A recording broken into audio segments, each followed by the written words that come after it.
Hey,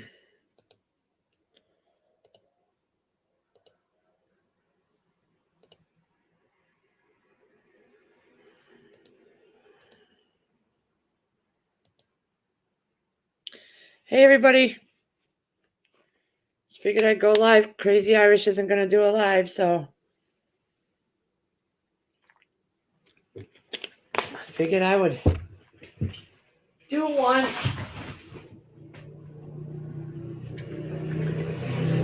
Hey, Jean J and Sandra. I'm not going to be staying on long, but I did want to touch base with everybody and say good morning. Crazy was up pretty late, she said. She just texted me, and she's not up to doing a live, I guess. So I got up, got the kids. I just walked in back from dropping the kids off at school, and very uneasy about this whole school thing. She was telling me, Sierra was saying that kids are just coughing in the halls, and a couple of them were sick and not feeling good. And it's like, why are they there? I don't get it. It really upsets me because I don't have faith that parents do the right thing. And that's just me. Because I've been known in the past, years ago, the kids had a stuffy nose, I'd send them. But it really bothers me now that, if your kid's not, I'm on Sierra, like she was dragging this morning because she stayed up a little late and she has her monthly friend. So she's a little,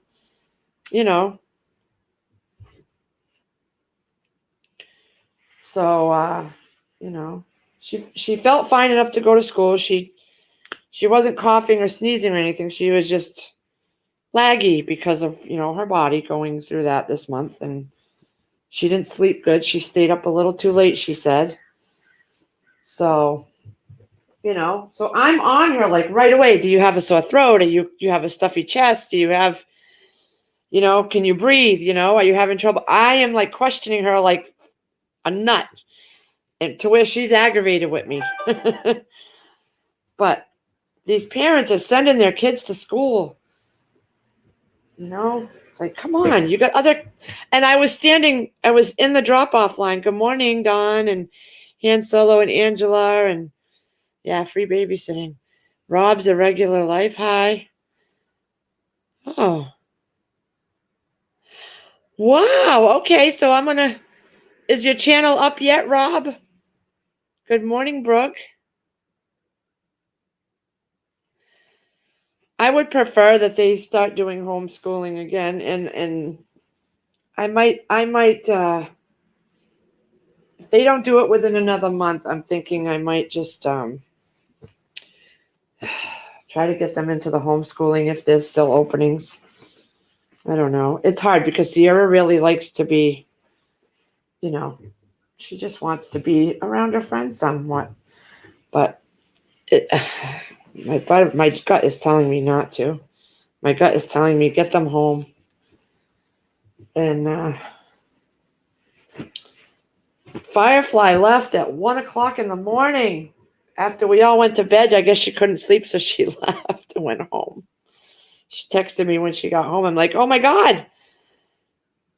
Because I had just gotten up and at 5:00, and I went to the bathroom and I looked in my room and the door was open. I'm like, oh my God, she's gone. She's a night owl, I think, sometimes. I had the best time with her here. Yesterday we went to the Salvation Army, and I stayed away. I make sure that I keep my mask on and stay away from people. Very, very cautious. This is a kitchen one. Good morning, Lisa Preps. Hi. I want my kids home because parents are sending their kids to school sick. I mean, it could be just a cold and the season's changing, and I get that, but we don't know. We don't know. And my daughter's got asthma. She's already had to go and use her inhaler several times when it's gym class. And, I'm just a worried mom. That's all. That's all. Because I know as parents, they don't do the right things. They want their kids to go to school, and they're going to send them to school whether they're not feeling good or not. I've been guilty of that when they were younger and they were having a sniffle or something. I'd send them with a box of tissue, you know. But now, with what's going on, you know, it could be much worse, and we wouldn't know it until we're facing it, and only one of their parents are allowed in the hospital, or none. You know, and if you can even get into the hospital because they're overcrowded. You know, I'm just one of those, I don't have faith in people to do the right thing. I don't.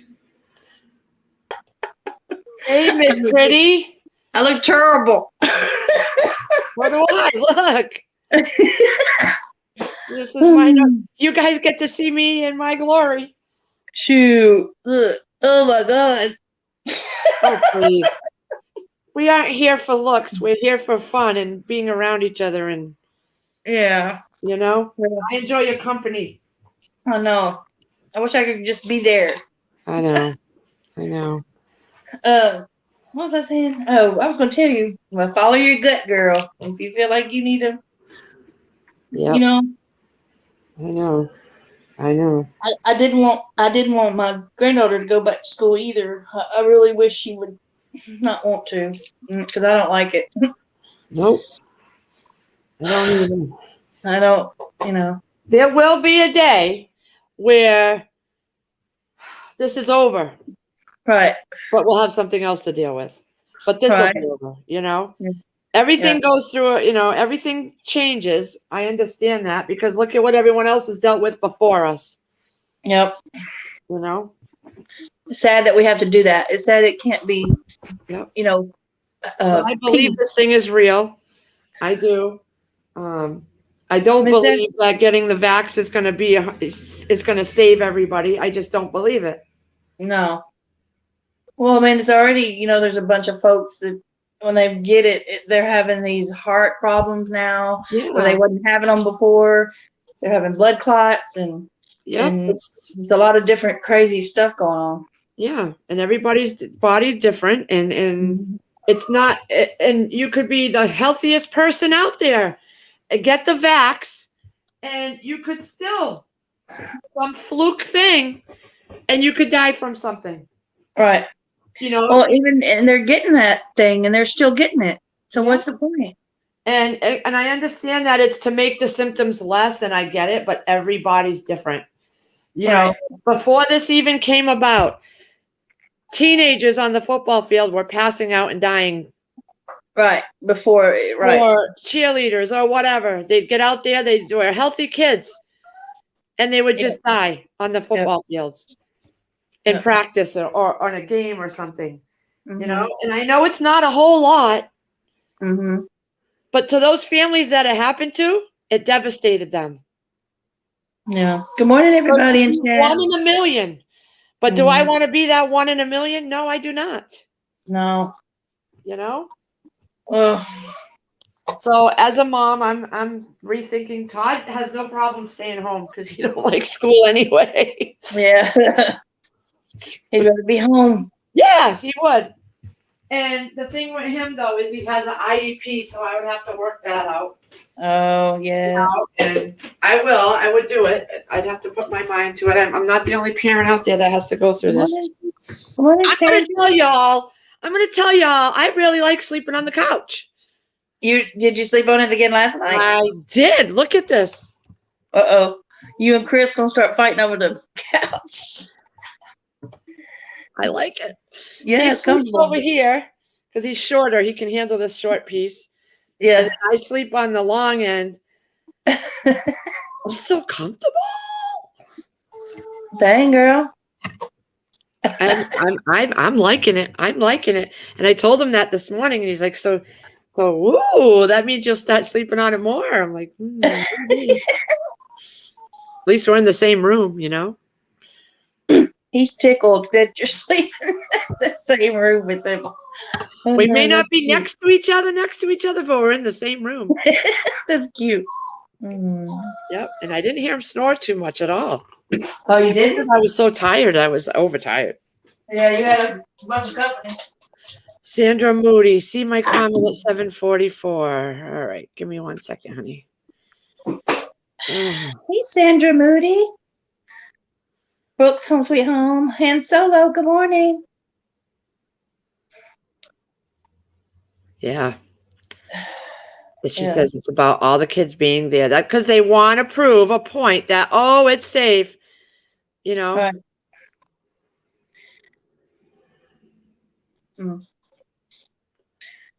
I don't know. But I do think they put, yeah, I believe it's real. I do. But I think they've enhanced it up a little bit to make you to the point where we are wearing masks, where before, the flu was here, we wasn't wearing masks for the flu or for the chicken pox or for strep throat. That's where I start going. It's like, but I'm not a doctor and I don't know I'm sure it's the feelings. Some of them are like a flu or pneumonia or whatever. But I remember what I went through in October of 19. Yeah, because you felt terrible. Yeah. And I thought, literally, no lie, there were days when Chris went to work and the kids went to school, I didn't think I would be alive when they got home. That my kids would get off the bus and find me dead here because I couldn't breathe. Girl. And like I said, I went to my doctor. She said, oh, it's viral. It's viral. Then 2 days later, I'm at the urgent care. It's they didn't know what it was. Pneumonia and bronchitis. And they gave me breathing treatments and this and that. And she insisted 2 days later than that, when I went back, because it still wasn't working, that it was viral. And I went back to the urgent care again. So I met twice to her and twice to the urgent care in 2 weeks. Yeah. And you had it and didn't even know. I had it. I had to have had it because they couldn't figure it out. Right. I got my personal doctor saying it's viral. I got the urgent cares taking all these tests and breathing treatments and x-rays and everything. And it's bronchitis and pneumonia, they were telling me. Of course they're going to think that. That's the first thing they're going to think of when it's respiratory. Well, I would back in what month? I can't remember. It was right before it was like announced out. I had got sick and I had upper respiratory is what they told me it was. And which I was doing the same thing. Now I don't remember losing my taste or my smell, but I remember having breathing problems because she gave me a Z-Pack and steroids and not Z-Pack, steroids and a inhaler thing for my wheezing because I was wheezing really bad. Yep. And I don't have that, I don't have asthma, but it's, when I get sick like that. Yep. And that was before it really came out, my grandbaby too, Lily, she was real sick and she was even breathing. Her breathing was really weird. And she was a baby. She's 4 now, but she was probably 3 or it was 3 or something. But anyway, we all probably had it. Well, not all of us, but some of us. It was October of 2019, Lisa Preps. And then months after this COVID started, there was a news thing that said that it had been around as early as October of the year before. See, I had mine November. Mine was in November. Yes. And even my doctor said I probably had it. Now, when I've gone to my physicals lately, she's like, you probably had it because they had me on inhaler.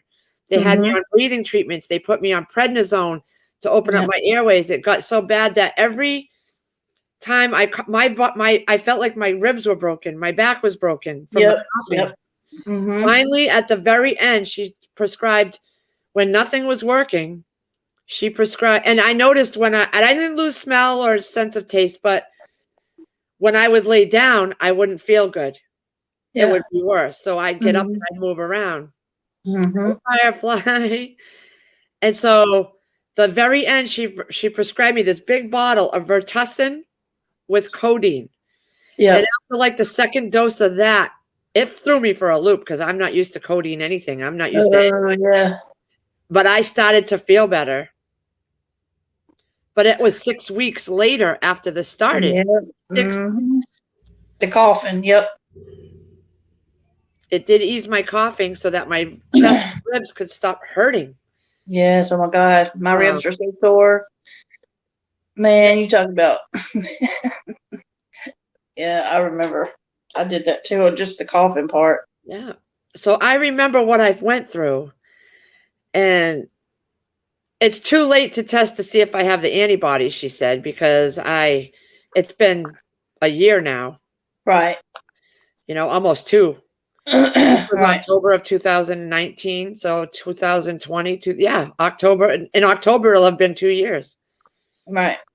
So this has been going on for 2 years, and they haven't gotten a handle on it yet. They're not going to get a handle on it. They're not going to get a handle on it. I mean, just like the flu, they don't have the handle on that either. So, No. I know. It's up to us to do what we need to do.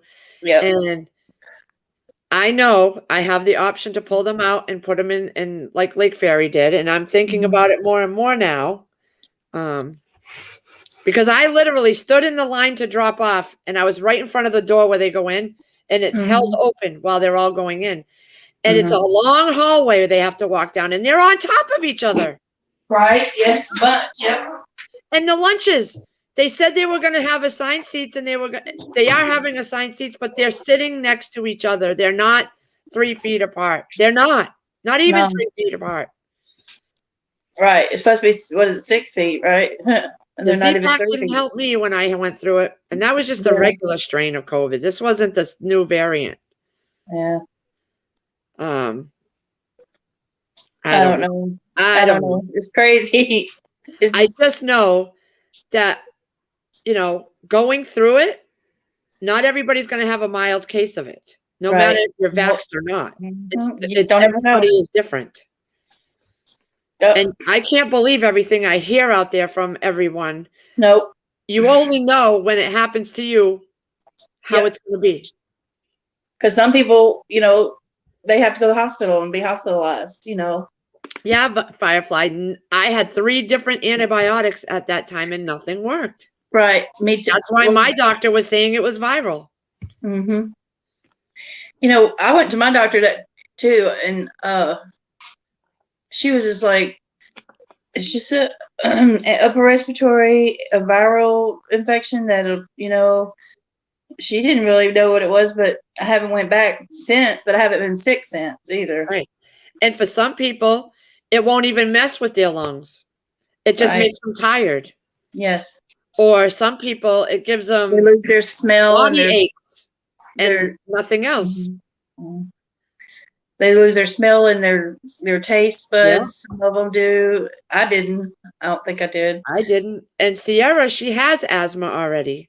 So it will affect her worse than it would affect Todd because he doesn't. So and that thing too is, if I told my kids, look, I said, if you ever go to the hospital and they say, what's that thing they do when you go in the hospital? They put that thing in your, intubate.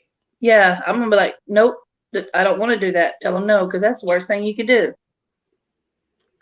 After they do that, that's when you're. Yeah, because that machine's breathing for you, isn't it? Yeah. But your lungs aren't really working and keeping moving. Mm-hmm. I'm no expert. I don't even claim to be one, but I just remember what I went through. Right. And I don't want to be putting something in my body right now that I'm unsure of how I'm going to react to it. Right. That's all it is. I'm unsure how my body's going to react to it because my body is screwed up. Oh, yeah, like you said, everybody's different because, you may have worst case over here and, Like, I'm going to be honest with you all so you know kind of what I go through every month. When I get my period, months ago, every joint in my body would hurt, like my knuckles. It felt like I had arthritis. And every part of my body, about a week before it would start. That's how I knew I was going to start. Literally, my knuckles hurt so bad. My Mm, inner thighs hurt like I was just, it was a weird pain I never felt. And that started when I was pregnant with the twins. They told me that they were sitting on the nerves. Well, yeah. even after they were born, every single month when I was going to start, I get that same pain in my nerves down there, right on my inner thighs going down to my knees. My joints would hurt in my fingers, my wrists, my everywhere. Now that stopped over the last year or two. I don't get those feelings when I'm going to start. It's different things that happen. I Right. would get literally, I would get a pain right here when I was going to start in the same area in my tooth, in my gum. Wow.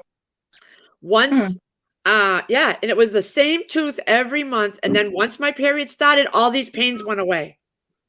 That's interesting. It's weird. It's like it's censoring stuff in your body. Yeah. So all that stuff changed every couple months now. I have different things that happen when I'm going to start because my body is just changing. Uh-huh. And that's just for a regular monthly period. Can you imagine with something like COVID? Right. Well, sometimes when I feel it just seems like certain times I'll eat or drink something and it does that to me. My body aches. Yep, I feel good today, Firefly. Not as crampy and bloated. I didn't, I was really tired yesterday. I took a nap during the day while she's sitting here on the couch. I never nap during the day. Right. I sat there to watch a TV show. We were watching a show and I was out. And I woke up wanting Kentucky Fried Chicken. Those are my first words. I woke up, I want Kentucky Fried Chicken because my body's getting ready for my monthly period and I needed, it tells me I want salt and grease. You want something, right. Hey, care. Lisa Preps, I'm going to tell you, inflammation. I watched a video from a MRI nurse or something, and she's been watching and watching and watching and really paying attention. And she was talking to COVID patients. Mm-hmm. And she realized in all these patients, they had all the same thing in common. Wherever they had inflammation in their body is where it hurt the most, and it was the most affected when they got COVID. One guy, she said, he always had inflammation in his legs and stuff like that. So when he got COVID, he had no respiratory problems, but he had severe pain and achiness in his legs. Wow. And he was positive for COVID. Another person had asthma and caught COVID, and they had breathing problems. Right. People that had inflammation in their neck or something, she noticed when they caught it, it was pain and achiness in their neck, and that was it. Oh, it was anywhere the inflammation was, the COVID attacks that area. Right. And that made sense to me. You're right. It does make sense. Oh, hey, Jeep.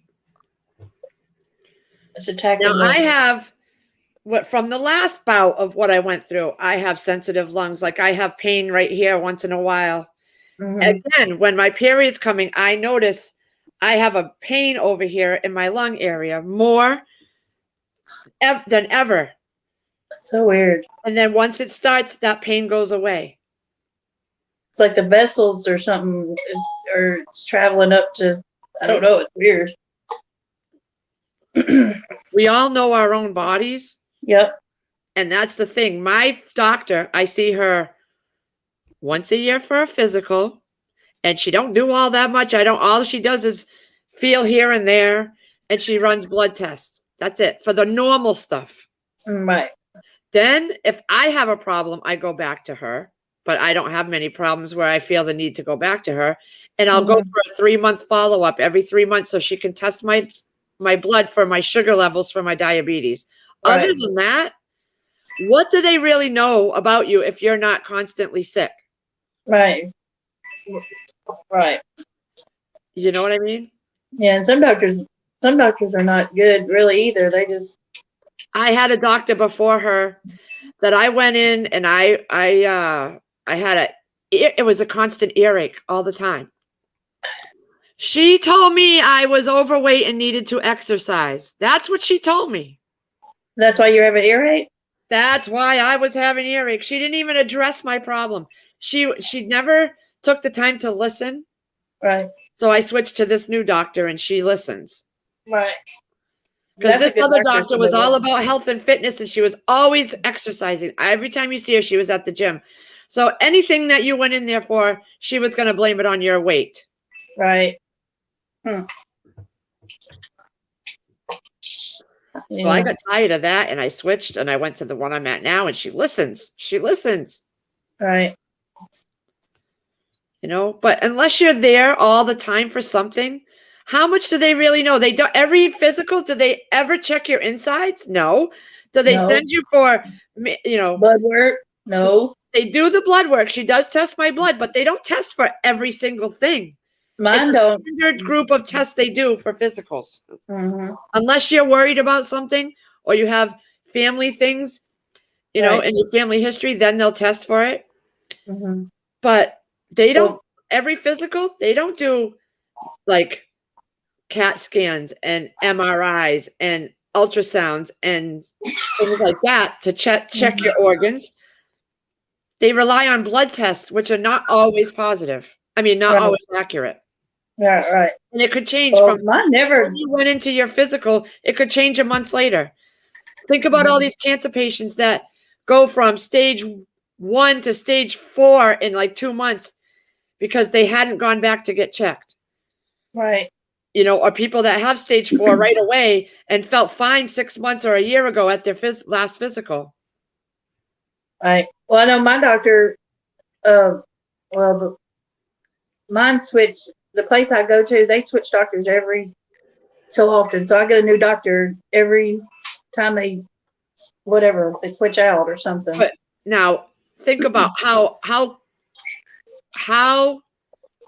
okay, how do I say this? How thorough do they read your file before they see you? Right. To know exactly what you're going through. They flip through the first couple of pages. I worked in the hospital. I've seen the medical records. And a lot of times, and the main thing when you work in a hospital, if it's not in your records, it's not there. You don't, that's what they say. If it's not documented in your records, it's non-existent. Right. So if a doctor forgets to write something, there's no trace of it. You don't have it. You know what I mean? And that's the number one problem. When I was going to college and I was taking medical terminology and medical transcription, if it's not documented in your records, you don't have it, and it's not a problem.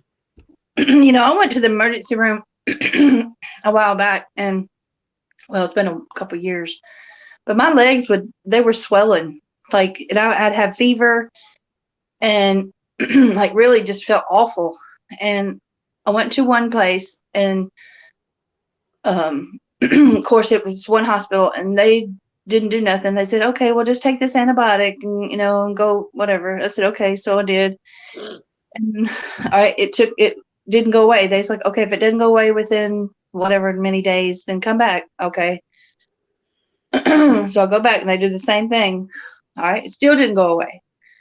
And all right, so I was sick another couple days or whatever. My legs were swelling. So I went to another hospital because it was concerning, because I couldn't do nothing. Like I was weak, and I had fever and just felt awful. My legs were still swelling.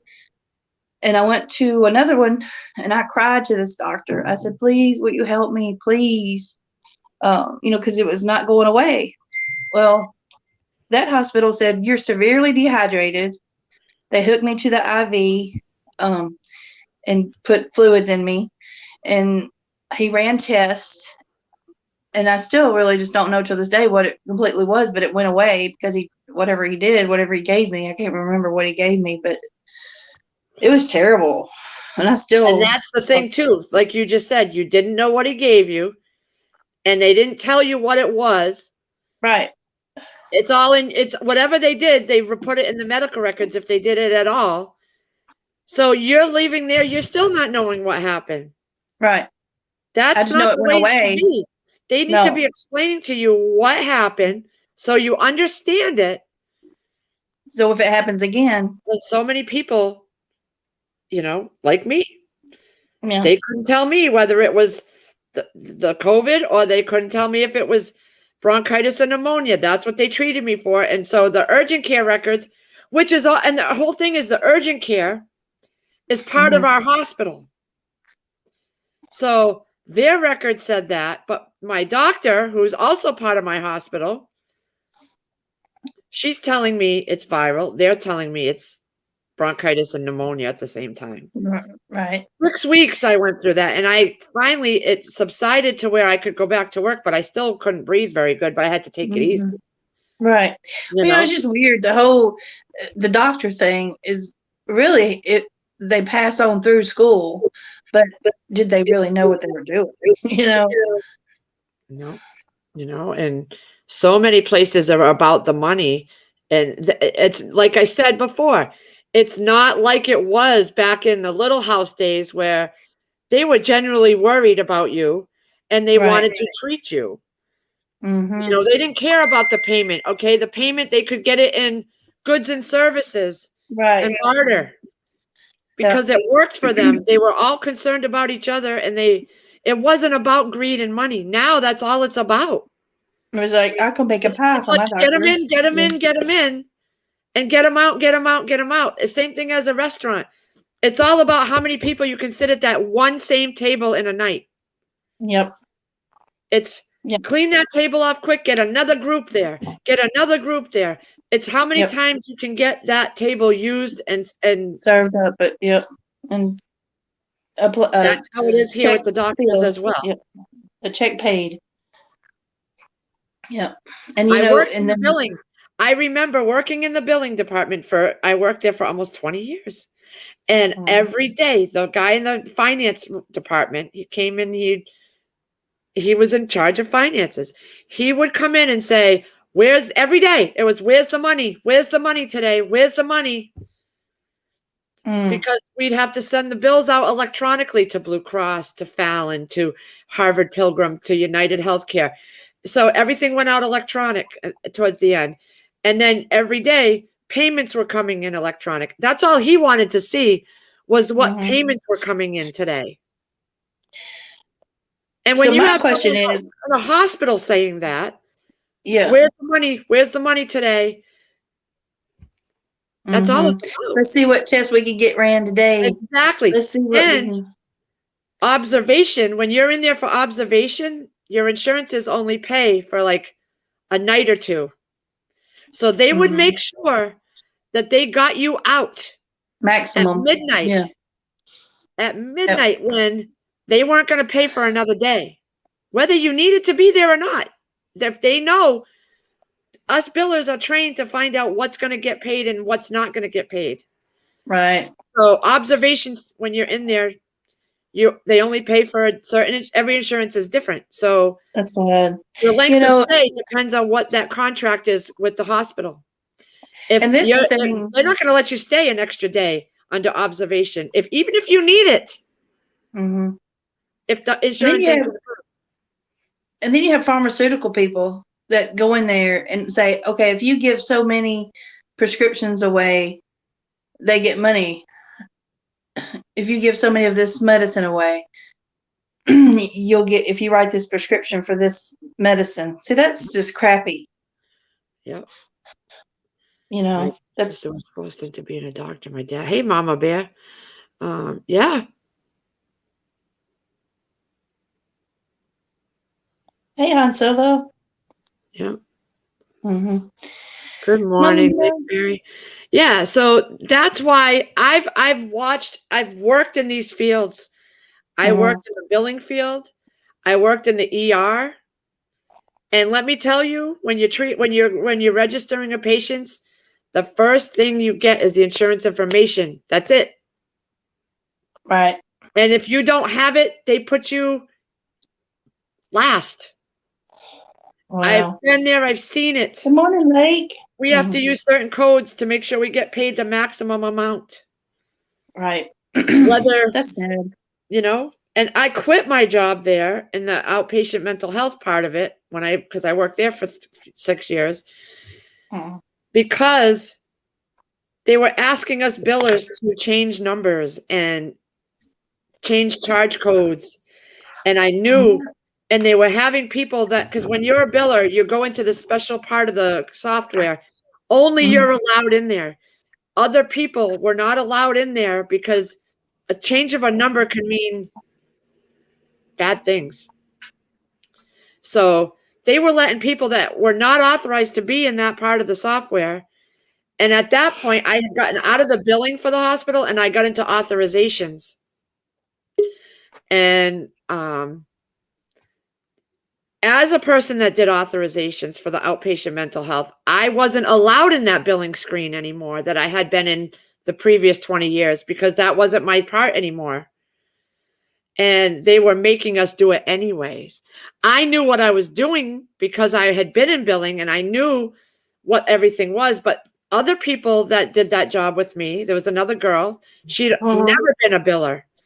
So she never knew, she didn't know anything about billing. She didn't know how to change codes and transfer things. But I knew it was wrong. I wasn't a biller anymore for the hospital. I was in outpatient mental health, and that was not okay. And they were making us do it anyways. And that's why I quit. I'm like, this is wrong. And they're not going to cover my butt if I get in trouble. Right. What's going to happen is they find out later on that I did something, even though I was told to by my boss. You think they're going to stick up for me? No. They're going to be like, nope. They're going to conveniently forget they told us to do that. And when I started getting everything in email so that I had something to cover my ass, they were starting to treat me bad. They were trying to make things harder on me because they knew I was trying to cover my ass. And I was asking for certain training that I didn't have. And they were making me miserable where I thought I was having a heart attack at my desk one day. And I'm like, you know what? I'm done. 2 years I dealt with that. And I'm like, I'm going to get in trouble for what they're making me do. And after I left, I put an 8-page letter to the CEO and I dropped my badge in it and I mailed it to them. That letter got photocopied, all 8 pages, and got sent around. And finally, that boss that was brought in above me, she got let go. And that was the CEO's personal pick. He brought her from a hospital they worked at together. Wow. Yeah. But after I left and the other girl that worked the other half of the alphabet left, she was there 24 years in that department, right out of high school. 24 years. And she left because she could see things changing and that they were bringing in people that didn't. My boss came to our department. It was an outpatient mental health department, psychiatrists and med docs. They brought a lady that ran the cancer department. Knew nothing. We were telling her how things were and training her, but because she was the CEO's friend from another hospital, she got brought over. When I finally left, after everybody, all us old timers that had been there for 20 years, finally started leaving. Yep. And there was none of us left. They let her go. The big boss that he had brought over because she wasn't doing things right. Wow. But because I told him I could run this department just because I don't have the schooling, I could run this department better than that lady. Right. I would have to go in and tell her what insurances needed the providers to get their own authorizations, and she wouldn't believe me until the denials started coming in and the claims weren't getting paid. And I said, I told you. Oh. I told you how it was going to go because I researched it. I called the insurance companies myself and spent hours on the phone finding this information out so I could do my job better. Wow, girl. What do we know? We've only been working these jobs 20 years. Right. You know, and when that all started happening in 2017, I left in January. I quit in the elevator. She was calling me over to reprimand me for asking for training because she threw me in a job in another location with no computer, no nothing. And I said, I need to be trained. I need access to my computer or these authorizations and are not going to get put in. And she said, so when I emailed her, I CC'd above her So her boss, she didn't like that. So she said, stop emailing people, pack up your things and come over here. So I took that to mean she was going to probably fire me. Yeah, it sounds like it. For things. Yeah. So I got in the elevator. I says, you know what? Why should I drive over to the main campus just to get fired or reprimanded? I says, you know what? I've had it. I quit. And I went home. She says, well, bring me the keys. I said, you never gave me keys to this building. I have to wait till security lets me in. You can't even remember that you never even gave me keys? Oh. She came over and set me up in there. She never got my computer set up, never got my everything I needed for my job. So she did it on purpose. Mm-hmm. She goes, well, bring your badge. I said, no. If you want my badge, you can come get my badge. That's when I went home and I typed out an 8-page letter to the CEO. Every single thing that woman did when she got there, from trying to make us punch in and out for our 10-minute breaks, which is, you don't do that. No. Wow. Her first order of business was making us punch in and out for our breaks instead of learning what she needed to do for her job. Right. Then she said, we were in our room one day. We shared a room, me and another girl, my other half that did the other half of the alphabet. We're talking about things and we're saying this isn't right and this isn't right. And, we don't feel she had her office across the hall. She came in, she goes, I want you two to stop talking. I'm tired of hearing this. Oh. You do what we say and that's it. I don't want to hear anymore. Oh my God. I don't want to hear you two talking amongst yourselves in here. We worked together and she did half the alphabet and I did half the alphabet and we had to talk together. Oh God. That woman's terrible. Oh yeah. Another girl was going through, she had a daughter. She was 3, maybe 4. Mm-hmm. She wasn't with the father. He was very violent. The father walked out when the baby was born, so the baby didn't even know the father. Yeah. Well, the father 3 years later decides he wants custody. He doesn't even speak English. He was Polish. And the girl didn't know the father. Mm-hmm. So he was taking her to court to try to take away from the mother. And so she had to go to court. And the first time he took the child for a visitation, she came home, all her ribs were broken. Oh. He put her on a jet ski at 3 years old. Oh my gosh. Little kid didn't want to ever, and then the judge forced her to let him go take the kid for the visits. Well, she was trying to fight this. The kid didn't even know this man, even though it was her father. She didn't even know him. Wow. Well, our boss came in one day and says, you need to be here. You don't need to be going to court. Ooh. Your business is here.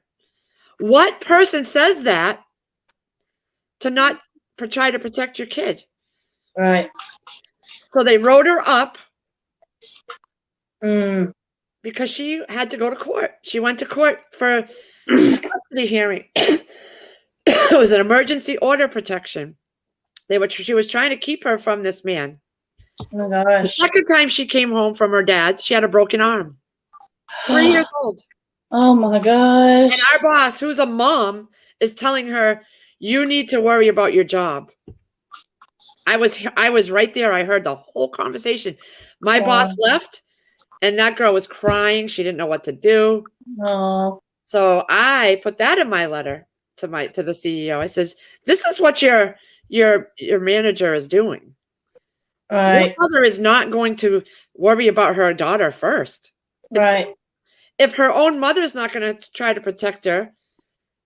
Right. Then who's going to, that's where our advocates, we're supposed to be our kids' advocates. We're supposed to, when they can't, when they're not old enough. The girl never even knew her dad. He walked out before she was born. Man. You were going to send her with some strange man? And then he got hurt. She got hurt twice. That she can't even talk to because he don't speak English? Mm. Oh, it was a crazy situation. And when my boss left that office that day, that girl was crying. She didn't know what to do. Man, How do you do that? that's depressing, especially when the baby's getting hurt. You know. Oh, Good yeah. morning, She left. everybody. Good She ended up morning. leaving too. She left, and best thing she ever did. We all left. All us old timers that never missed a day. We always made sure everything was caught up, and insane. It was the best thing, and that's all I knew how to do.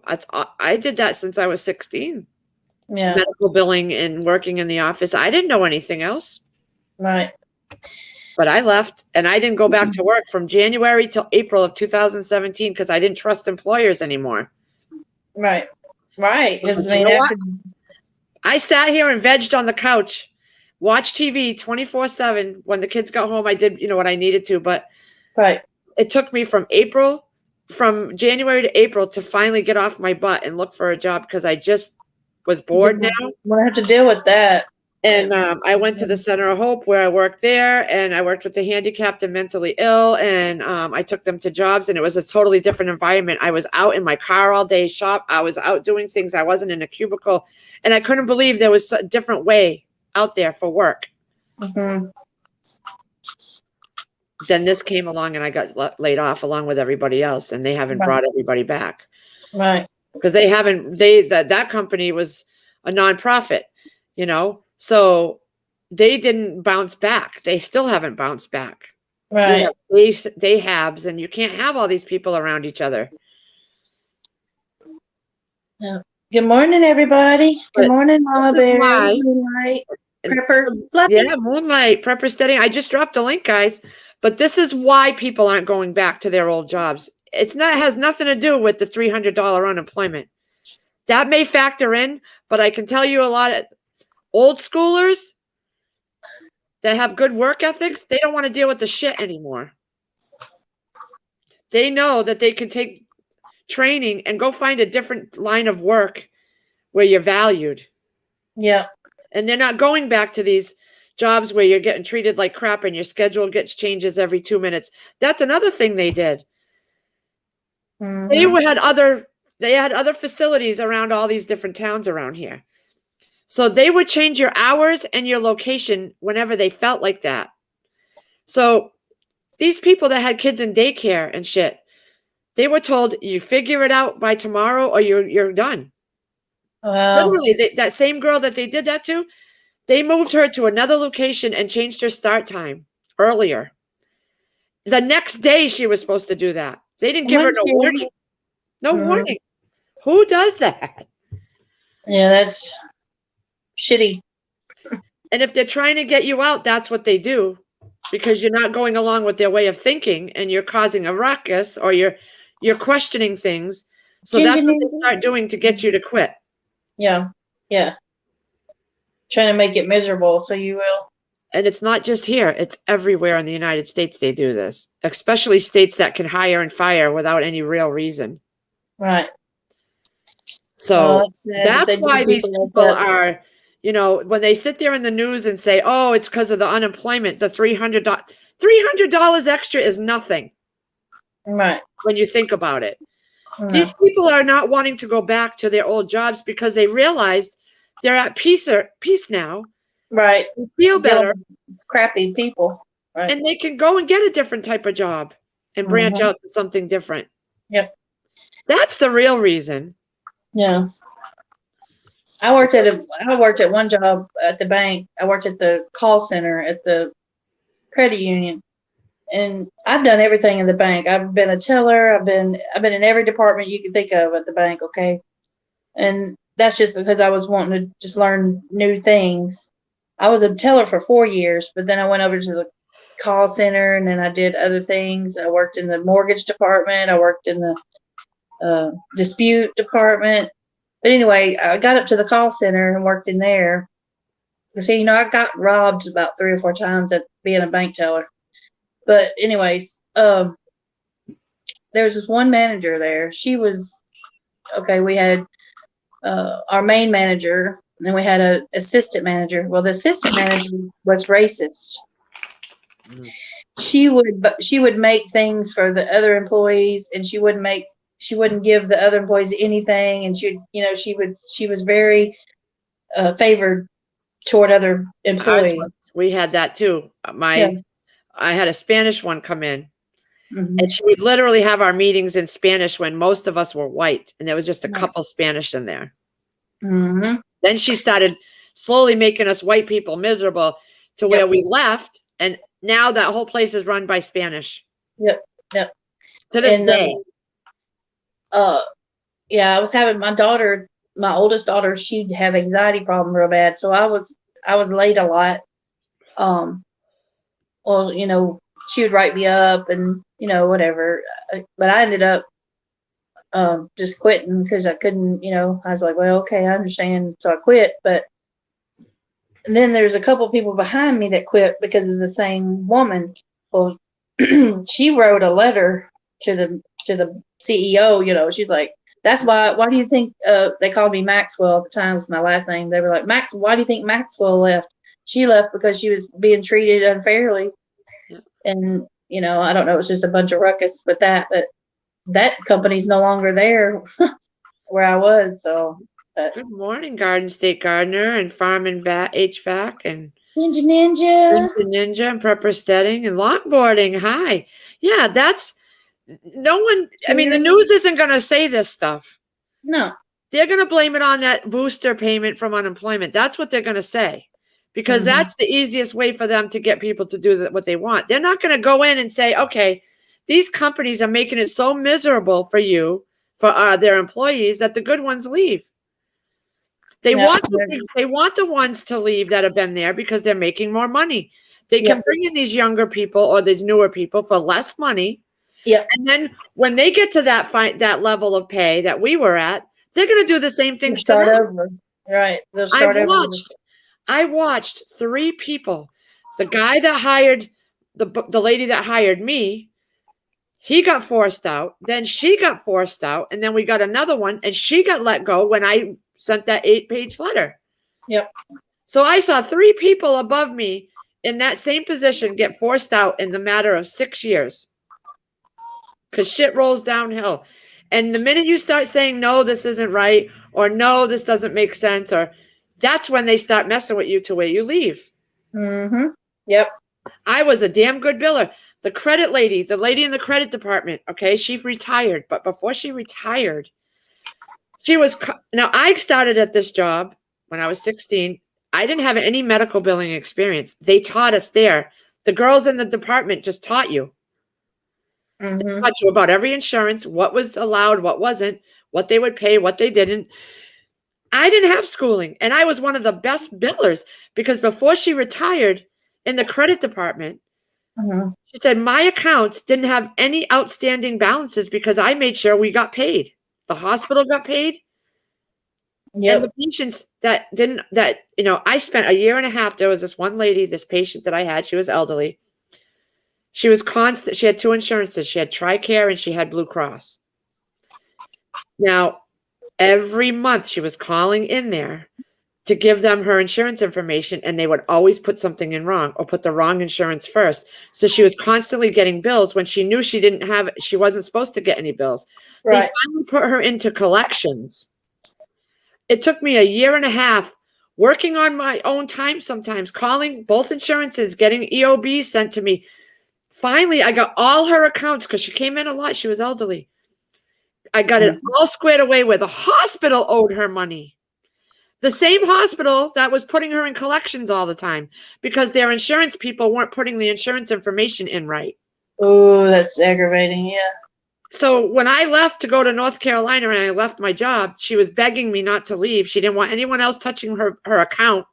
I'm in North Carolina at this point, living, not working anymore. She's sending me Christmas cards with checks in them for me and my husband to go out to dinner because she missed me. Oh, wow. I would come back to visit my family and I'd go visit her at her home. This is just a regular patient that I handled her medical bills. That was it. None of the other billers got that in depth, and they didn't really pay attention, and they didn't really put the time in to fix these. After 3 or 4 years of her getting harassed by collections, when I took over that account and I took over her thing, and it took me hours every Saturday. I'd work on Saturdays for nothing just because I wanted to make sure this was right. And I would send her correspondence with big black Sharpies because she had glaucoma and she couldn't see. So anything I sent her, I would write it in big letters so that she could read it. Oh. No one ever took the time to do that stuff.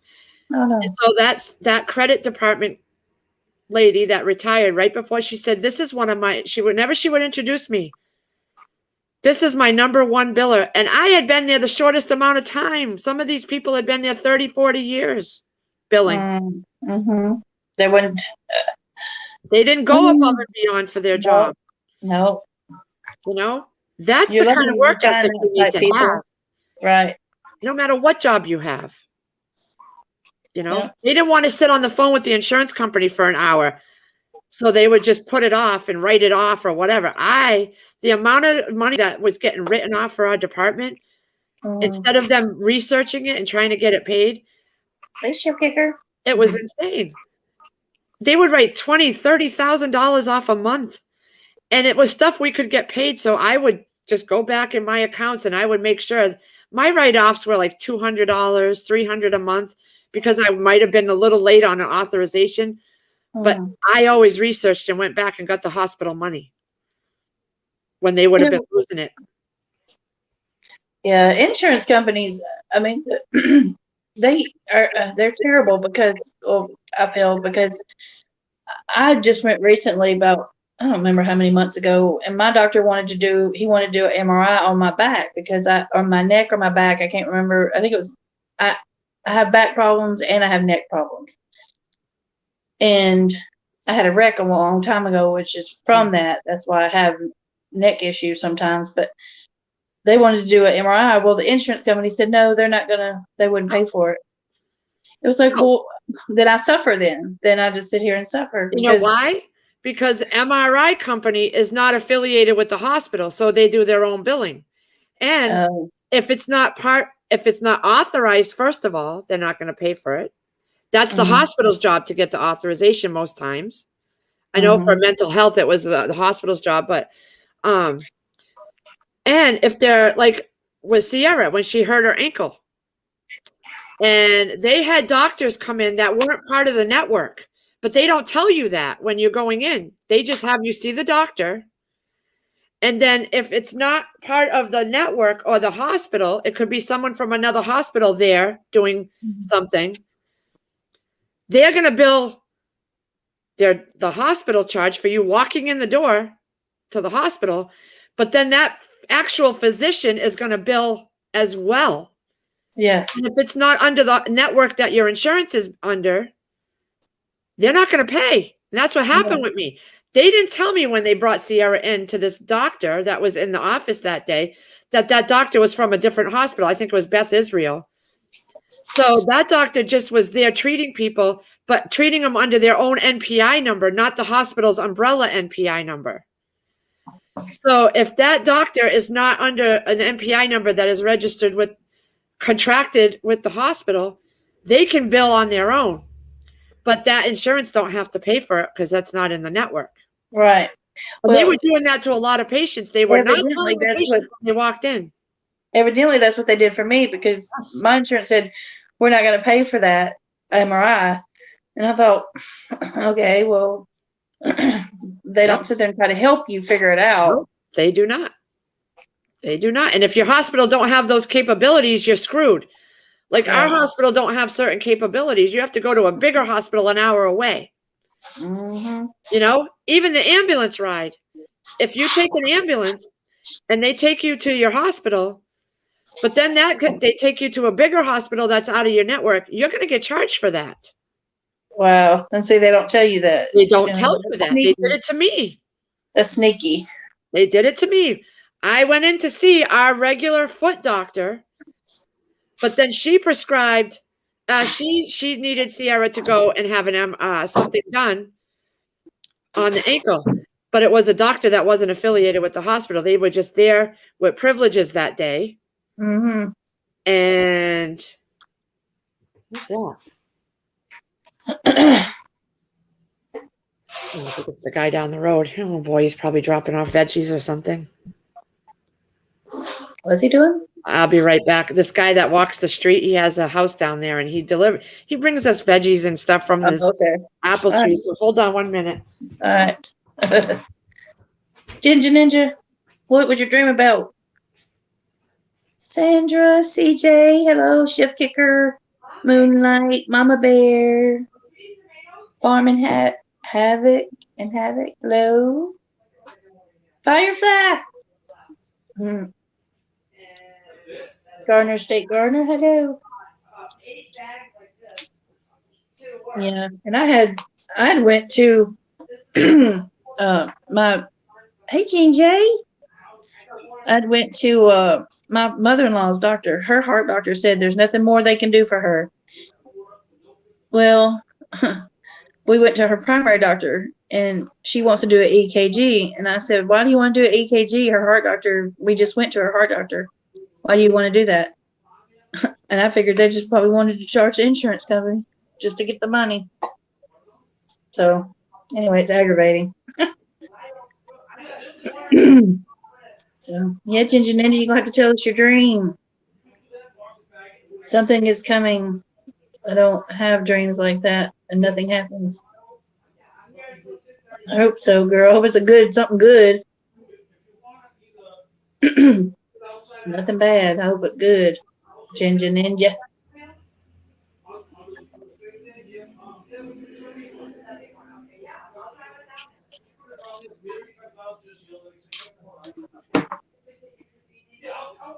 Yep, Sandra Moody.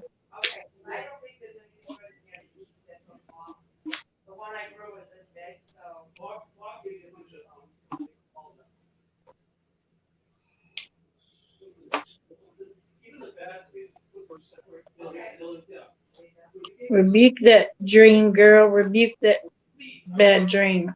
I rebuke that name in the name of the Father, Son, and the Holy Ghost. Rebuke it.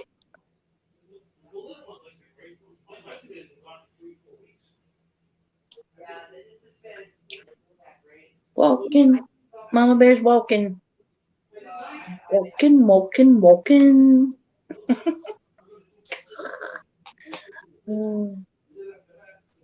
Just talking to myself.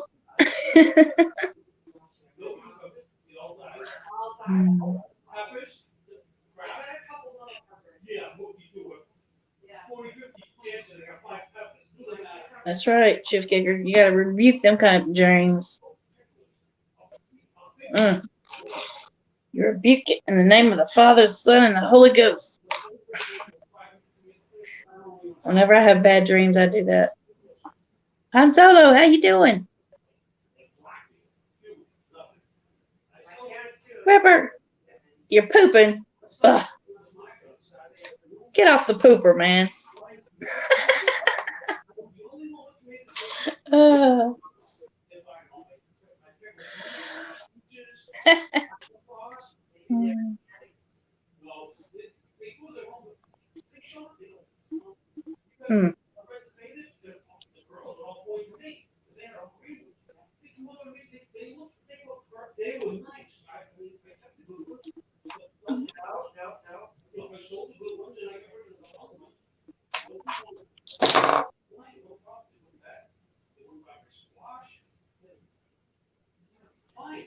Yeah, they do get you. You're tired today, Han Solo. Stay up late. I actually have some green ones that I'll put with Red out of Depends. Ew. Imagine pooping in them Depends. Stanky. Ooh, stanky. CJ, making breakfast. Yum. I need coffee, I know, right? I didn't want to get up this morning. I had a hard time waking up. Wonder why coffee always makes it better when you wake up in the morning. We don't really, I'll cut them up and put them in my freezer for when I make apple like bread and stuff. Don't really eat too much. I know, Ginger, but it's kind of when it scares you a little bit. It just kind of helps me kind of release it a little. Just kind of not be so nervous about them. I'll make up the bags and I'll bring them up later. Thank you.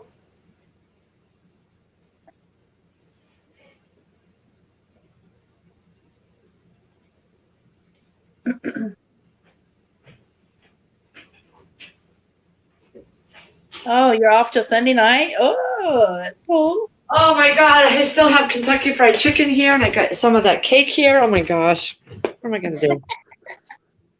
Firefly. You got home at 4? Yeah. Shift kicker. I'm good right now, but around 2 o'clock, I'll probably poop out. That's how I do. We'll be like, well, just sleep. Yesterday, I was wiped out. We're watching something, and I fell right out to sleep on the couch. You needed a nap. Yeah, he just brought me a bag of apples. So. He brought me a bag of apples, but I think they're like crabby apples because they don't look like Sierra won't eat those. I know she won't eat those. Yeah, they're little. Chris will put them out for the deer. They're small. They got spots on them. Black spots.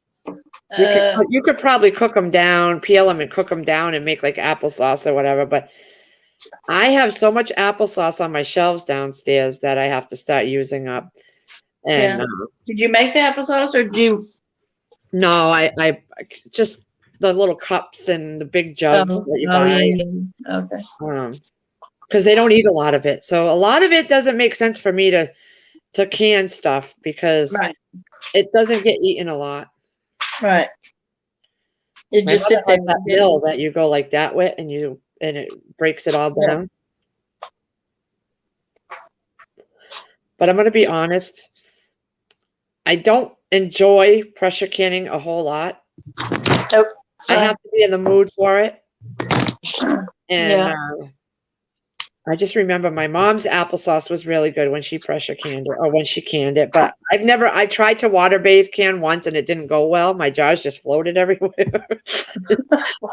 So I couldn't figure out what I was doing wrong and I couldn't fix it. And so I stick to pressure canning because I've had better luck with pressure canning. Yeah. Everything I try, I went to the orchard last year and I bought bags of apples. Spent the time cutting them up, and then I got the clear gel, and I made the apple mixture and was pressure canned it, and they floated. The jars, so I had to take them all out of the jars, and I put them in bags, and I froze them so that when I want to, they floated. Yeah, the jars floated. I don't know why they weren't not sitting on the bottom of the canner. That's weird. I think water bath canning is much more harder than pressure canning to me. Yeah. I may have to try it again because it was only one time I tried it. Pressure canning I got like that. I had no problems with. Yeah. All right, CJ. Yes. Have a good day. Yeah. So I'm going to be honest. I'm just getting lazy. That's all it is. Because when I first started canning a year and a half ago, I was balls to the wall canning to the point where I was 2 a.m. canning after work and I burnt myself out from it. Then I started realizing we don't eat a lot of the stuff that everybody else eats. So it would just sit on the shelves and why can food we don't eat? Right. Exactly. And so I love canning stalks. Stalks, oh my God, the stalks are really good. And the potatoes are okay. I'll eat them, but I don't enjoy them that way. It's better just to can stuff that you would eat, like you said, instead of stuff. And there's not much. There's not much that I can that I would eat so far that I've learned how to can. Hey, Free Hanley. Hey, Free Hanley. Let me go get the apples. I'll show you these apples there. I mean, I'm not trying to be rude, but I know. Oh, yeah, I know. Come on, Jack. You're not going outside, dude. What's that, Chef Kicker? What's game? What's that? All right, so here's an apple. You know? Oh, yeah. You know? Some of them are okay. Ginger Ninja says those apples are good for baking. This one's all right, but he's got barrels in his truck. So I could break them down and freeze them, but I still have so many from last year in there. Love you, I girl. usually bake in the winter. Uh-huh. But I'm lazy. I've just been so lazy. Yeah, but That's what it is. It's but lazy. it's something in the I don't think necessarily you. It's everybody. There's a lot of people that are doing that. Where you just sleepy, just something in the air. You know what I mean? Like, yeah. I think that's what it is. It's just, I don't know. I don't know. I'm just lazy.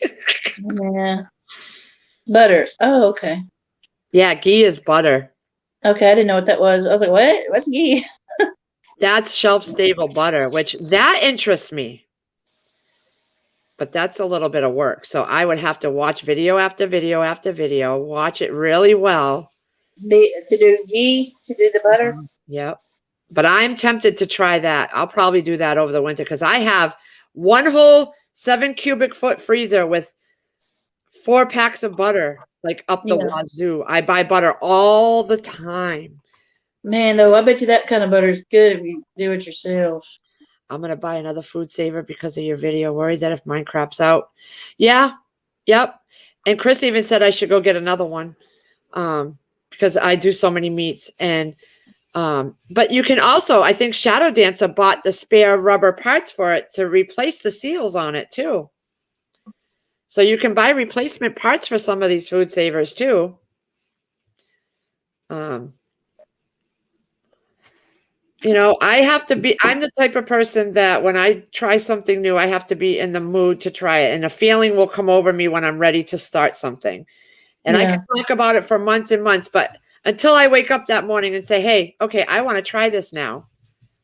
Yeah. That's just how I do things. Right. Look at the cat's got his head in the bag. So I'm going to bring my extra tomatoes that I have left up there. And the little baby watermelons that I know didn't amount to anything up to his house because he gives them to his friend that feeds the animals.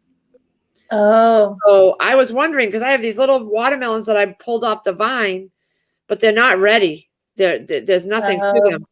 I just pulled them off, and oops, I gotta get off my foot. So I'm gonna give it to him for the cows and everything. That he goes and gets his veggies from, and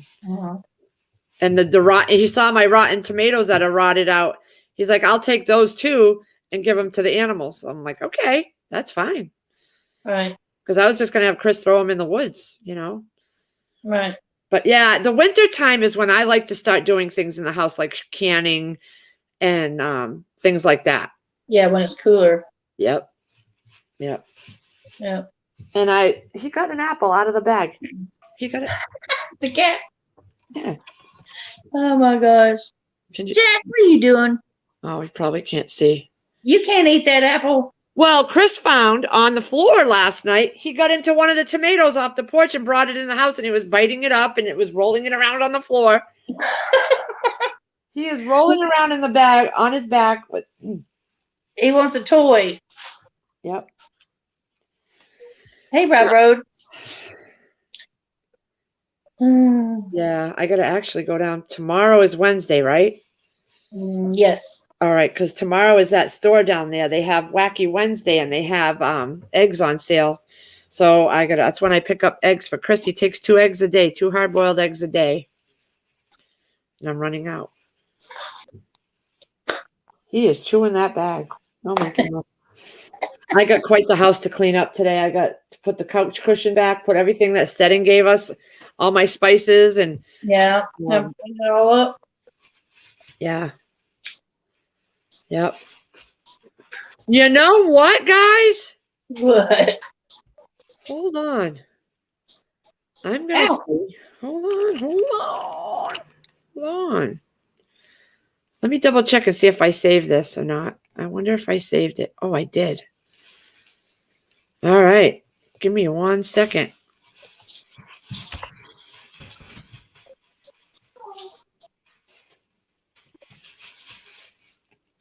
Give me 1 second, guys. All right. Or more rich. Make cakes. Ooh.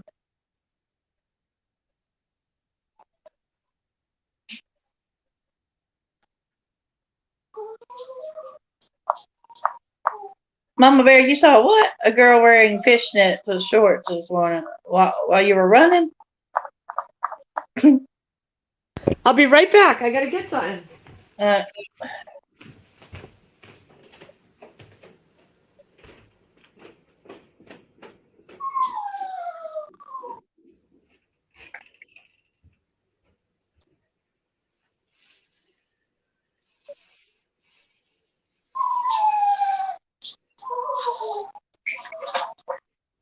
My dog is driving me nuts.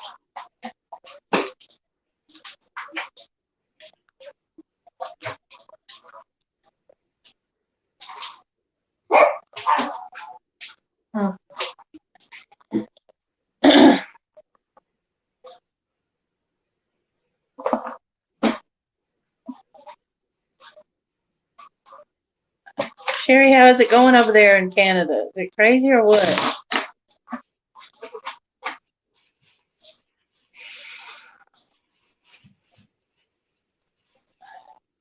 I'd like to know how Australia is doing.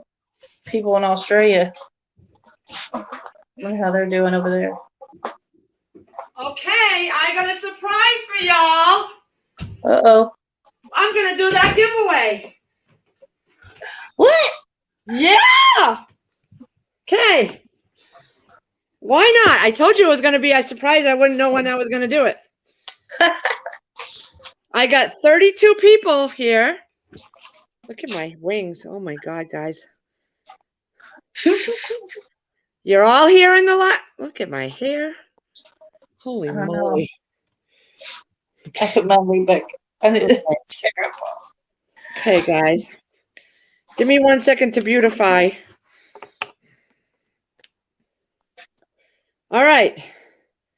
Unfortunately, I cannot be shipping these to Canada. I wish I could. I cannot ship them to Canada. It's too much expensive. So this is, I know there's people in here from Canada. Yeah. And I feel bad, but I just can't afford that right now. So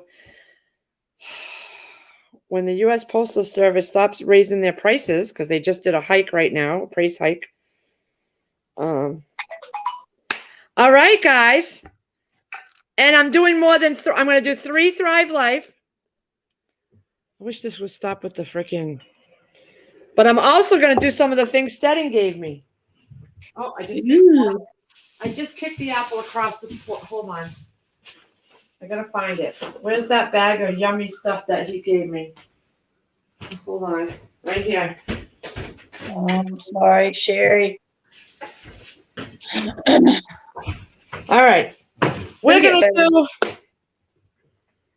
I got to pee, but I'm going to wait. What the heck? All right.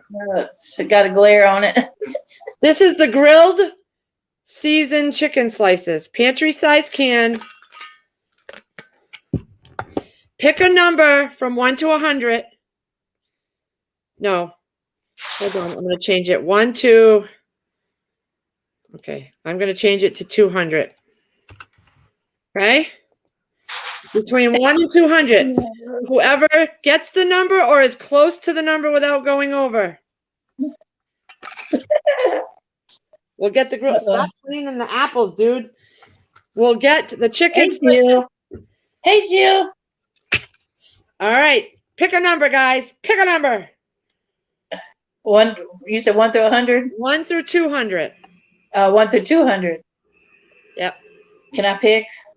Go for it. Everybody here that's not in Canada. 150. Angela, 150. All right. Oh, Lord, how are we going to keep it with all those numbers? You're going to have to help me. I don't have Christopher here.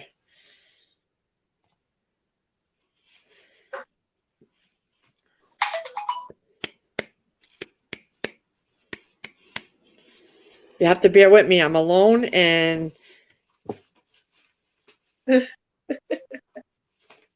Hold on. And get me notebook pad out. just make sure, like, help me make sure there's no double numbers, you know? Yeah. All of you in chat, help me out with that too. 77. So far, there's not any duplicates that I see. You can only do one number, Rob.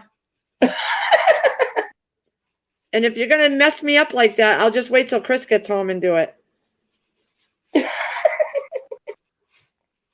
One number. So put final number and choose a number, Rob. Because you're making it's too much for my eyes. Usually I would have waited till Chris gets home, but I'm in a mood. I want to do it. So put final number and the number you want, Rob.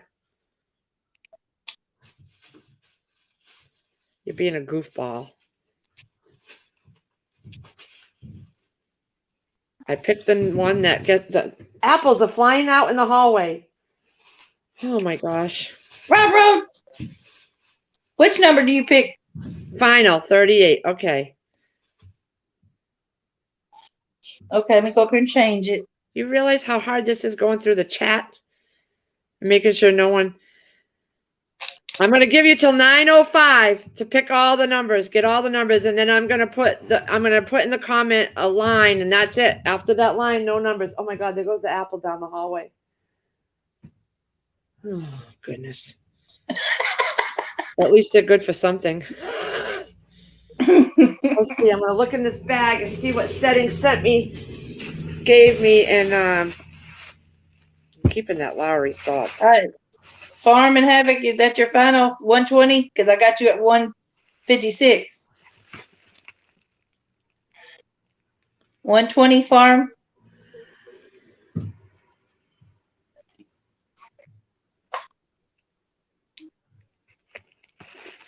Yes, you have to be in this live because as soon as I'm done with all the things, I want to have everybody's address. You have to be in this live to win. You can't have gotten out.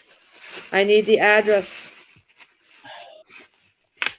I got some peppercorn medley grinders. I got 7 of those. I'm going to give like 3 of them away. And then, yeah, I got them lined up, Sandra. So she says if 2 pick the same number, you can go by who picked it first. Chicory. I don't see any double numbers so far. 6. I'm going to do 3 or 4 of these honey chicories. 3 or 4 of these pepper grinders. No doubles. And then I've got she's doing a giveaway, Moonlight. Yep. You pick a number 1 to 200. And then I'm going to do some vanilla boxes too. But right now I'm doing the grilled seasoned chicken slices. Pantry size can. 1 more minute and then we're going to spin the wheelie wheel. Pick the number, Moonlight.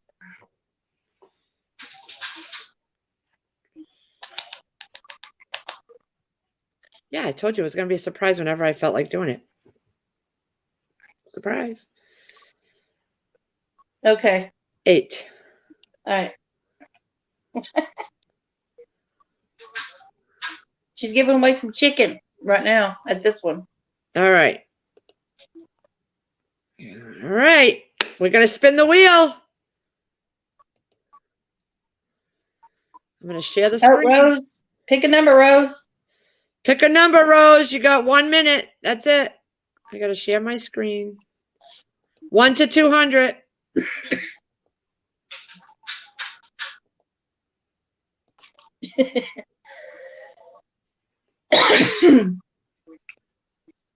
Pick a number, Rose.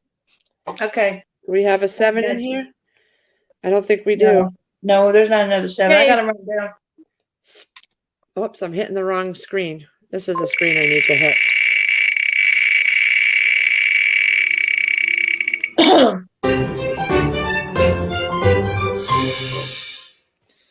Okay, so these are the grilled chicken slices. 95. Okay, so 95 or before, whoever had that. Let's see.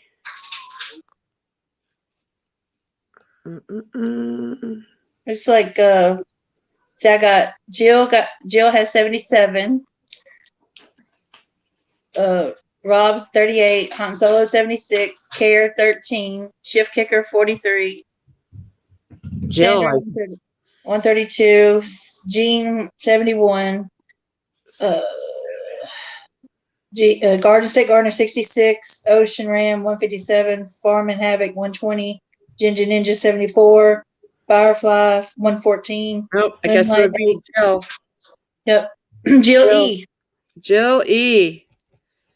Get over there and email me at lazarichomestead@gmail.com.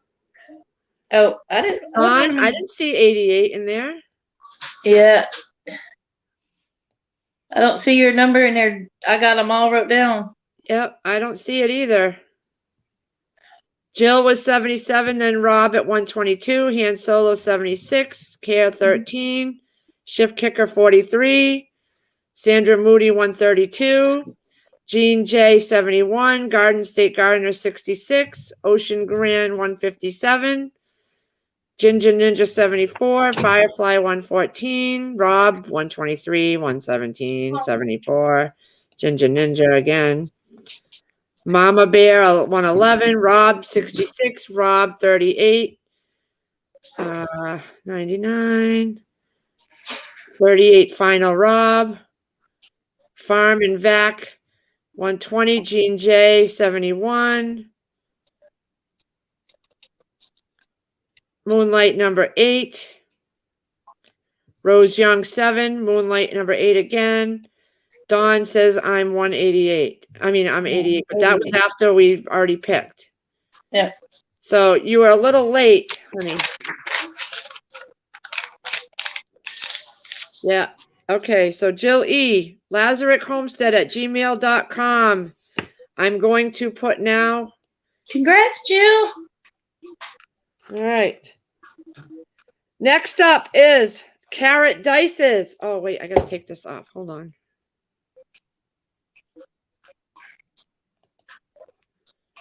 Carrot dices between 1 and 200. And hold on. Don't put any numbers yet. Don't put any numbers yet. Shoot. Hold on 1 second. No numbers yet. Oh. Hold on. I'm waiting for my. I gotta wait for my. I'm waiting for my chat to on my YouTube side to go where it needs to go. Hold on. Jill, have you tried it before? I'm excited. I'm just waiting for my okay, hold on. Oh Jesus. Give me 1 second. I don't want to screw things up here. Why is this not working? All right. I'm hitting the wrong button. Okay, that's the line that ends, starts the new one. Now put your new numbers between 1 and 200. You guys want to use the same number that you had? Make it easier? It's up to you.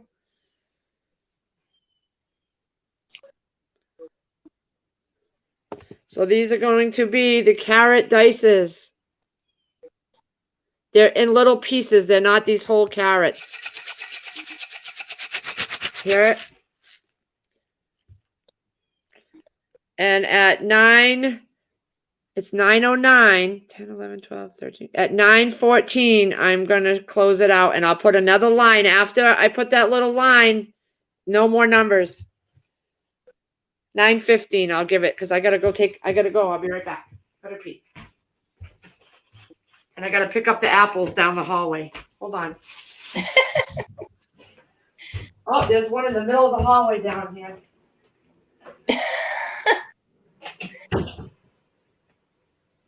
Bushcraft. Hey, Bushcraft family.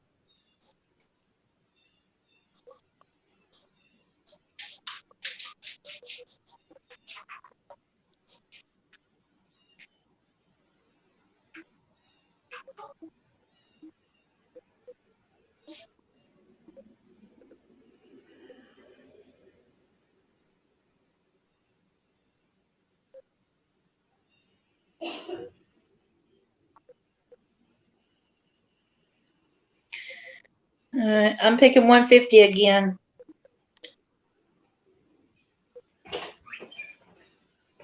I could go for some chicken wings or. All right.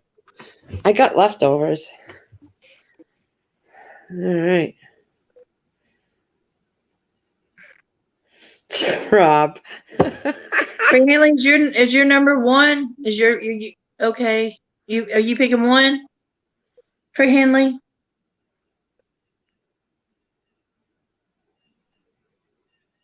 Let's see.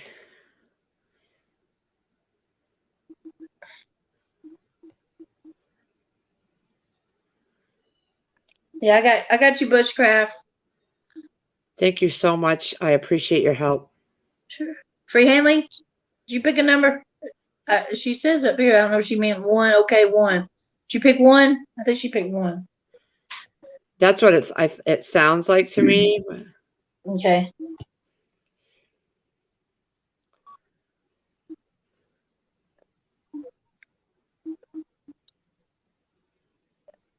Everybody pick a number? Bushcraft says 29. Yeah. I picked 150 again. Okay.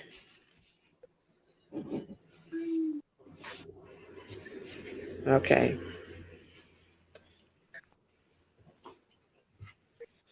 All right. Let's see. I'm going to stick this over here. Up One here. more minute. Oh, no. 3 more minutes. Care 13. Okay.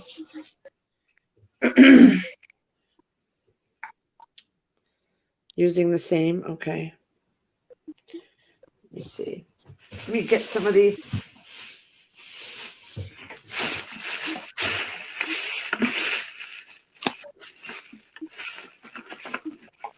Gave me a lot of vanilla. Yeah, sure did. This 6-pack, and there's 2 6-packs, so that's 12. So you know what I'll do is I'm going to do a grinder, a vanilla, and a hickory honey in 1 pack so that we're not making so many different giveaways. You know what I mean? Right. Yeah. So it'll be one of each thing for everybody that I do. Give Jill your email again. Lazarick Homestead, LAZARICK HOMESTEAD @gmail.com.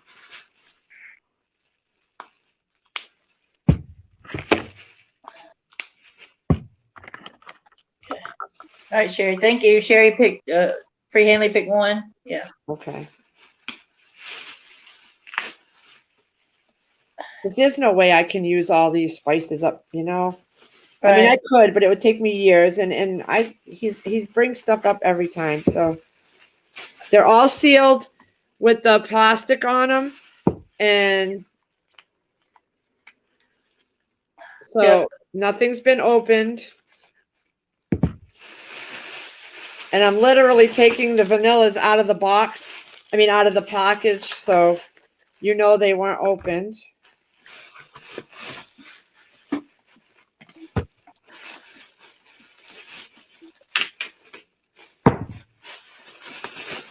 I'm having fun.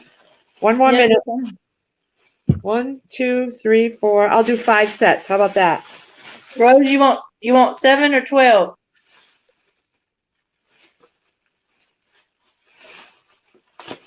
And maybe I'll do another giveaway another time when Chris is home. We'll do some more. Rose, you want to change your number to 7?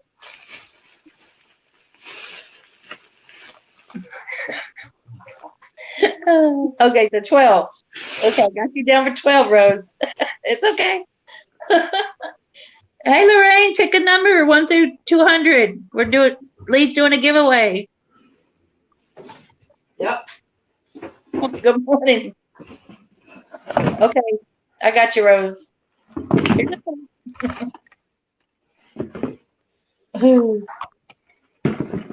Okay.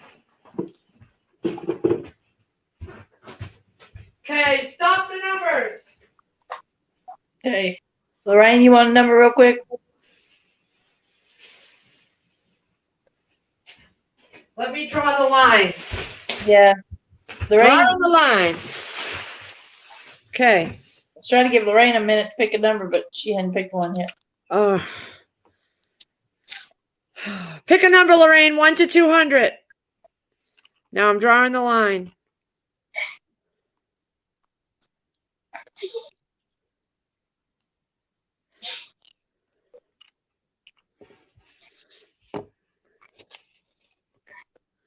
Come on. Come on. I'm getting excited.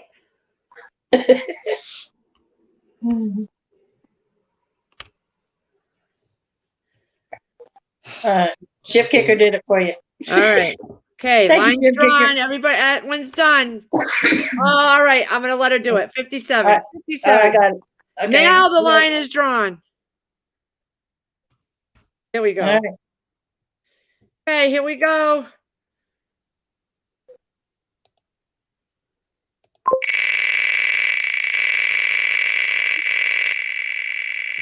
Guys, I'm excited. I need a cigarette. Ooh. There he goes. That apple bag again. All right, so let's go back up to the top. 61, shift kicker, firefly, Jean. Looks like. Let's see. Care. Somebody got 14? No, they didn't pick. They got 13. Nobody picked 14. All right. Care. Yep. Okay, Care. That is the carrots, right? Carrot. Yep, carrots. Care. Care's the winner. Yep. Winner, chicken dinner. Care. My email is Lazarick Homestead, just like you see on the screen here, at gmail.com. You put Lazarick and Homestead together, though, okay? Okay, Ginger, got you. The next thing is, what did I do with it? Oh, let me move this out of the way. Hold on. Mozzarella cheese. Ooh. It's a pantry-sized can of mozzarella cheese. All right, I'm going to draw the line.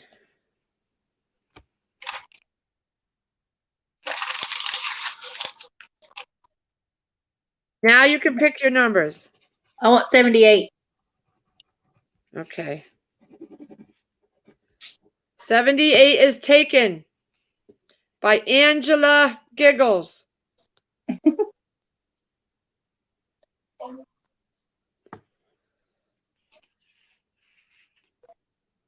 And we're going to go until 9:25, which is in 5 minutes that I have on my thing here.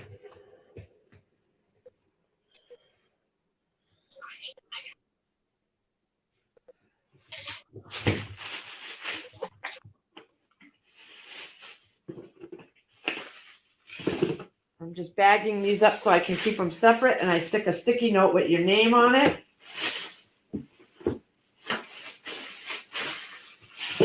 Let's see here. I'm so happy you guys are winning stuff.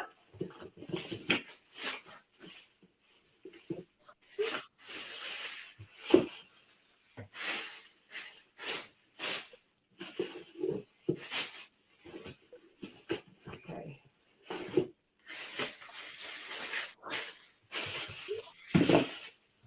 All right. Did I do 5 of those already? Oh, no, right here. Okay. All right. Mozzarella cheese. Carrot dices. They're dices, guys. The carrots are dices, so you know. All right.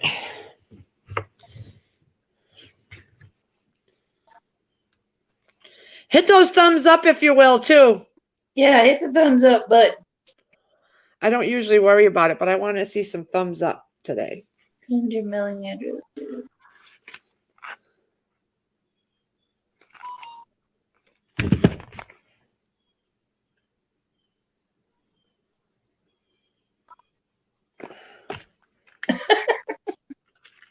Or copper. You know what? I'm also going to do liquid pectin and the Gulf wax. I'm going to give those away too because I don't think I'll use them. And Prepper Steading gave me these things and I don't want them to just sit and go to waste, you know? So there'll be a couple more added on. I'm sorry, guys. If you don't want to stay, I understand.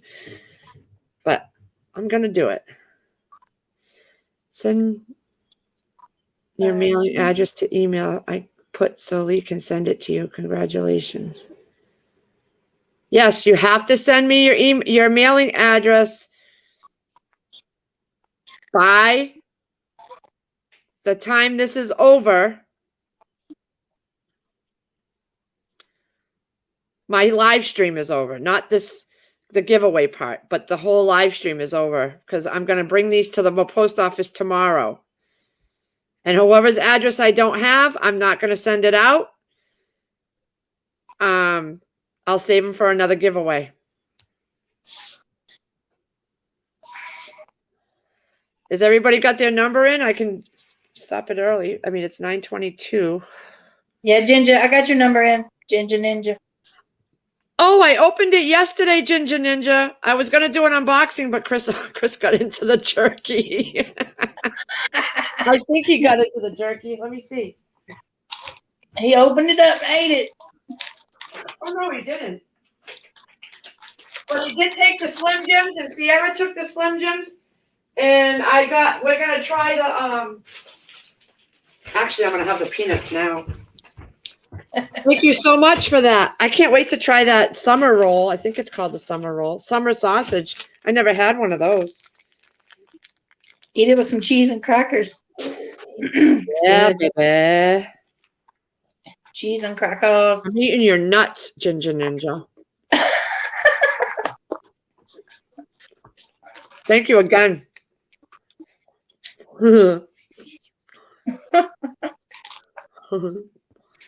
Garden State Gardener. Whoops. I know I won some of the seeds on your last giveaway, but I was in bed. So I don't know if I'm allowed to, how you do it, because I'd only been in your live stream that one time, and someone said, oh, you won those seeds, but I had already signed out and went to bed. I woke up the next morning, and there was a text saying that I won. But if I ever win and I'm not there, do you give them to someone else? Is that an option? Because you can always give them to someone else. Yeah, you have to be in the live to win. Yeah. So I didn't know if you give them to someone else or you go, you know what I mean? But I don't stay up usually after at night I get off the computer because I'm tired. No, I never had venison summers. I think I had venison once when I was in my 20s and I didn't care for it. Yeah, you have 2 hours to claim the prize, but when I sign off at night, I just happened to be up at that moment and I wanted to go in your live and check it out. But I didn't stay long because I went to bed. Because that's late for me. I start pooping out at like 6 to 8 o'clock at night. All right. We are going to stop it. I'm going to put the line. Where are we at? Where is it here? Done. All right, here we go. This is for the mozzarella cheese, right? Yep. Where the heck did I put it? Mozzarella cheese, people. Pick me, pick me. What happened? Oh, wait, hold on. I didn't share my screen. Shit balls. Hold on. Hold on. There we go. 10. 10. Let's see. 50 prizes? Oh my God, I couldn't do it that late. Looks like Moonlight. Moonlight got 8. All right. There wasn't many numbers this time. Or were they using the same numbers? No, it was about the same. All right. I have Ginger, Shift Kicker, Rob, Ocean, Jean J, Rose, Bushcraft, Farm, and Havoc. DSG, Han Solo, Sandra, Lorraine, Moonlight, and Firefly. All right. Looks like it's Moonlight. Congratulations, Moonlight. All right, now. Oh, you'd be doing it forever if you were doing 50 prizes. I know, he does. He does a lot, I heard. I never been into his stream. All right. All right, next one.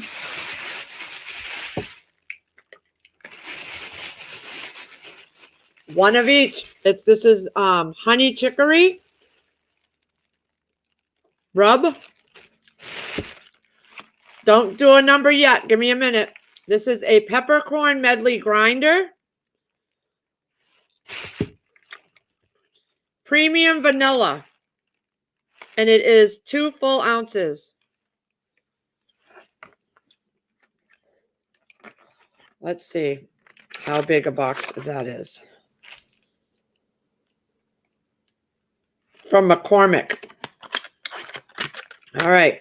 I'm going to drop the line and then we'll do it. Give me 1 second.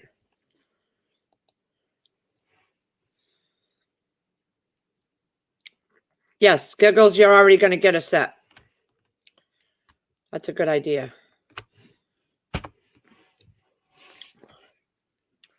So I got 5 sets plus I'm going to give 1 to Giggles.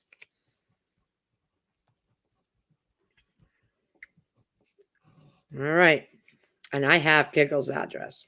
Oh, thank you, Han Solo. That's sweet. Yep. All right. Okay. Pick the numbers. Pick the numbers. Now remember, you have until I close this stream out to send me your address. After that, I'm not. If I don't get your email address, and I will respond to you when I check my email saying, okay, you're all set. So you know it went in.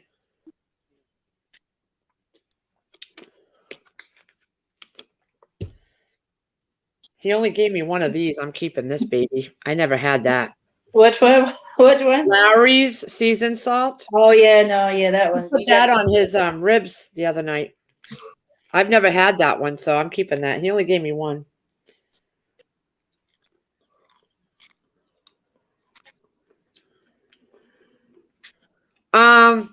Moonlight, let me double check. I don't think I saved the address for your nieces. Oh, wait, you emailed it to me, right?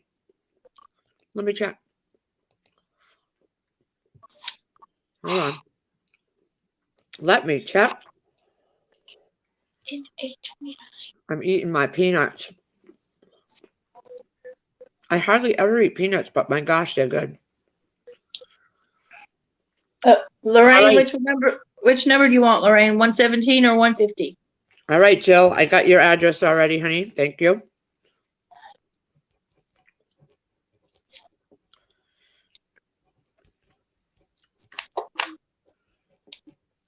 Which number you want, Lorraine?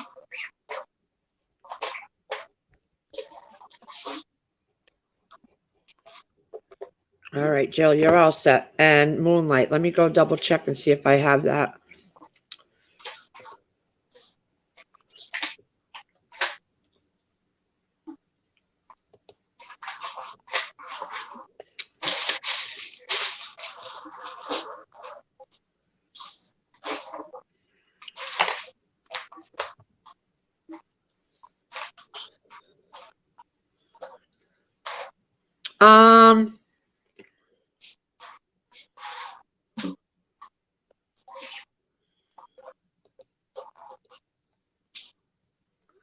I don't think I have it, Moonlight.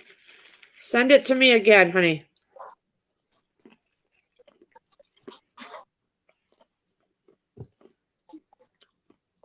No, I don't think I have it. All right. Everybody got their number in? Okay. All right. Yeah, okay, Lorraine, I got it. 154, 150, she said. Ginger number just keeping her number at 74. Yep. Good morning, Mayhem. No, Garden State Gardener, you don't have to do that, honey. I have tons and tons of seeds. I don't like a lot of things either. I don't eat squashes and asparagus and beets and turnips and cauliflower. I'm very simple. I only like tomatoes and cucumbers and peas. Hey, Mayhem, you want to pick a number, 1 to 200? I'm closing it out in like a minute. Pick a number between 1 and 200, Mayhem. The winners get this. I'll show you. Mayhem. A pepper grinder, peppercorn, a box of vanilla, and then honey hickory rub. I'm doing 5 of these sets. 2 billion. No, it's up to 200. You got to pick a number up to 200. Pick a number because we're closing it out after you.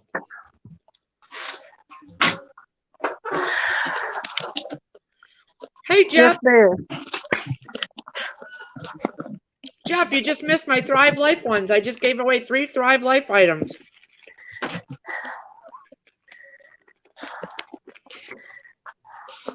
I'm having fun today. 10. Well, Mayhem wants 10. Do we have a 10 already? No. No, I got him. All right. I'm closing it out. Ready? All done. Yep. Okay. Here we go. I'm too busy shoving food in my face. Oh,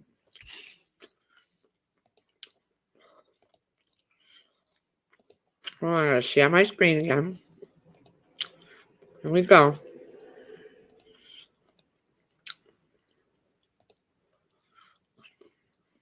Here we go. Whoops, I didn't want to make it bigger.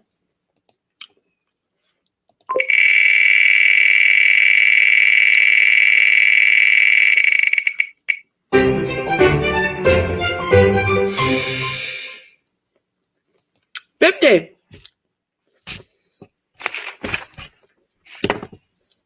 I have peanuts in my teeth, but they're so good. All right.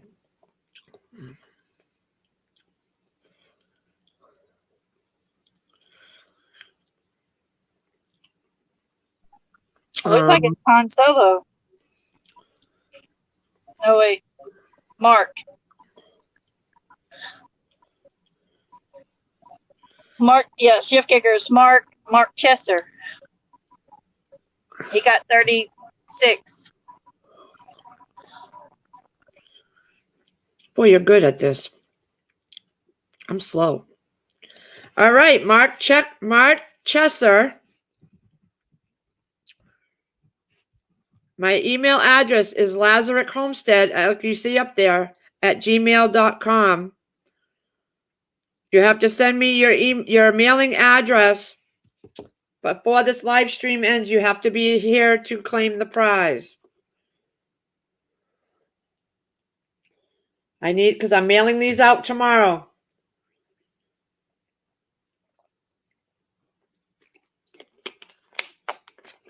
So you got the first pack.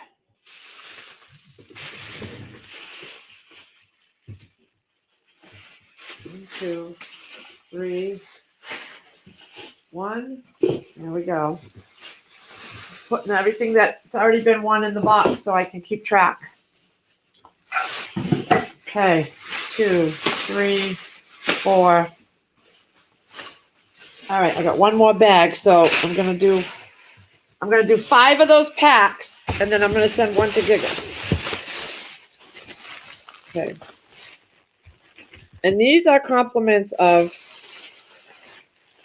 Prepper Steading, because he gave me 2 big packs of these, a 6-pack plus extras of these, and then a 6-pack plus extras of these. So that's I'm sharing them out.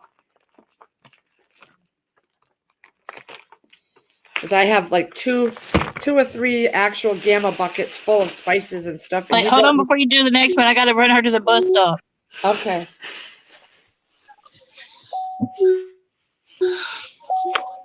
1, 2, 3, 4, 5. Okay. And then I'm giving away liquid pectin. Here, I'll share my screen. Then after these 5 packs are done, I'm going to give away liquid pectin and golf wax. It's going to be all together. Okay? 2, 3, 4, 5. Okay, and there's Angela's over there. All right. How's everybody doing?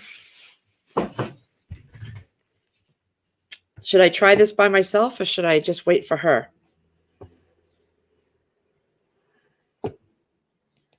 Can you see me now? Can you see the peanuts?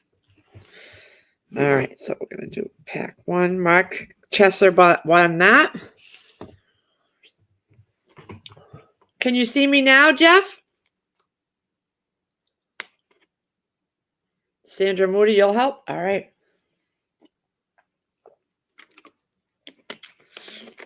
All right. This is for another pack of, show it one more time so y'all can see. Honey Hickory Rub. 2-ounce bottle of vanilla, premium vanilla. And a peppercorn medley grinder. All unopened. They were all in the packages. Okay. Number 1 to 200. But this is only for people in the U.S. I cannot ship to Canada. Here we go. I'm going to draw the line. Pick a number 1 to 200. I'm going to give you till, let's see, 9:42 on my end.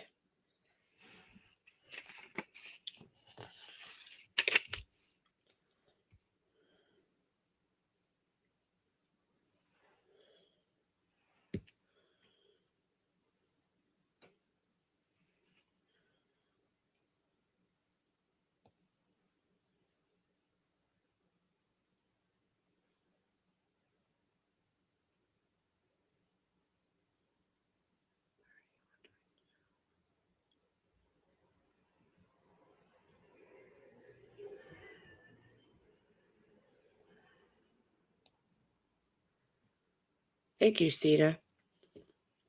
It is fun. I just gave away 3 things to Thrive Life. I gave away cheese, chicken, and carrots. I'm not answering the phone because I don't care. Oh, it could be my mother. Hold on.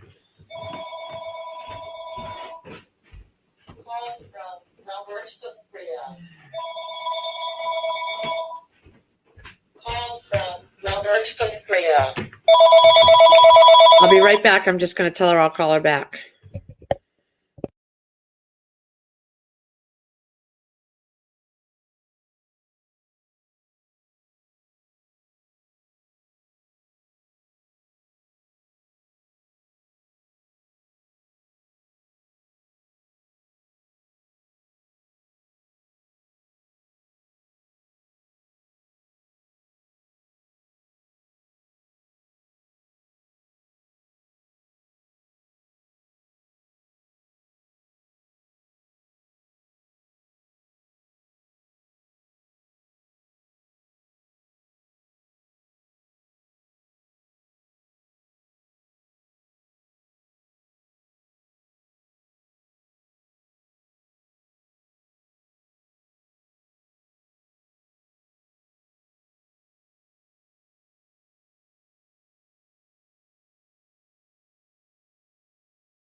Hey, Sita.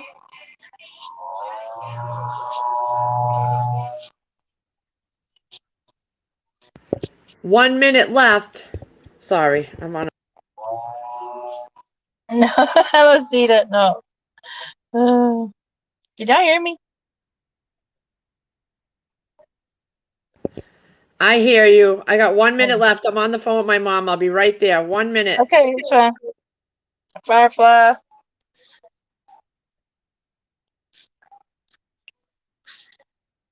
Okay, the 78. There was two 78s. Farm and Havoc and Jean J. Jean J said 78 first. So Farm and Havoc, do you want to pick another number?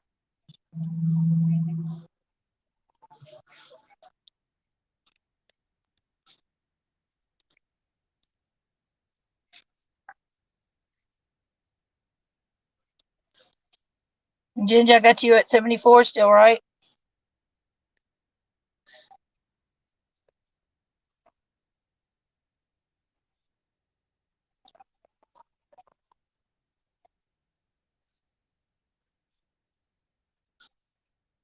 One, two, three, 4, 5, 6, 7, 8. Okay, longboard mom, I got you at 122. Okay, 79. All right, got you, Farm Havoc. Farm and Havoc.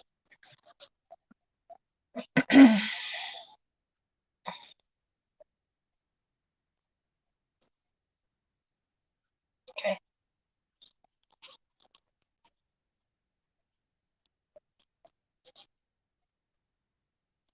Hold on, she'll tell you she's on the phone.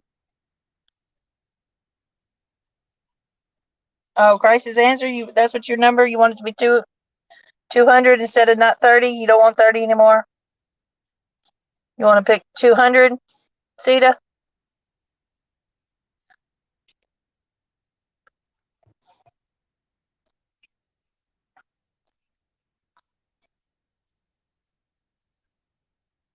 I'm gonna get out. Okay. Have a good day. You too.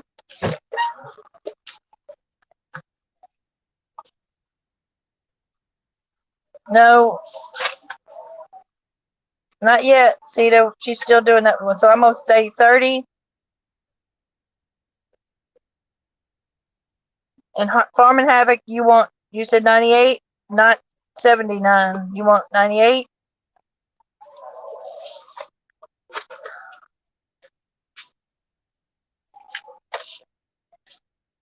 Okay. Love you.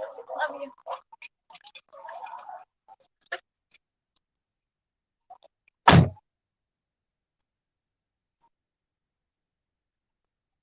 I'm waiting, Firefly.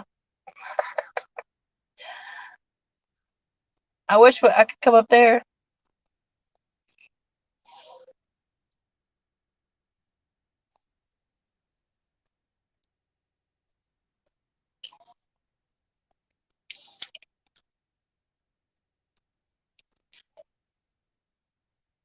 I sure do. I got you down there. Mayhem 82. Yep.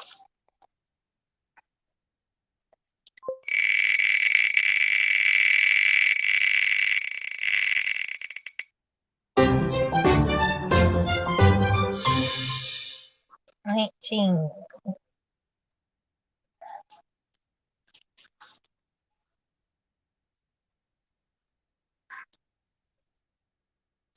Looks like it's Sane. Sane?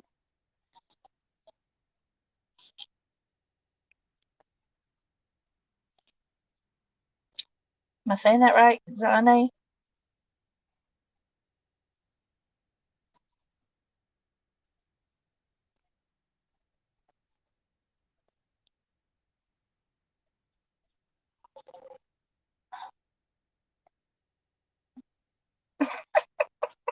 Firefly. Yep, Zane. Zane. I'm not sure how to say that.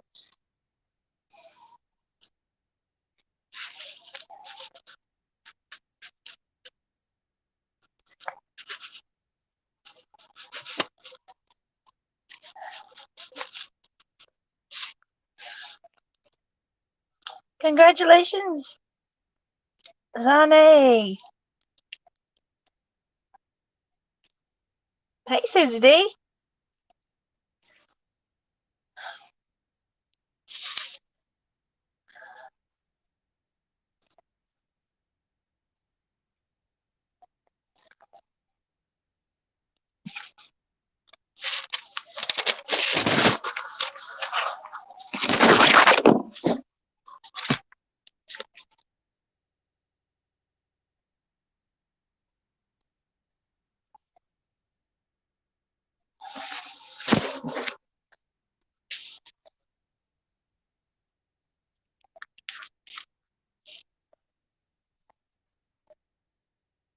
I guess you could. We could tell Lee.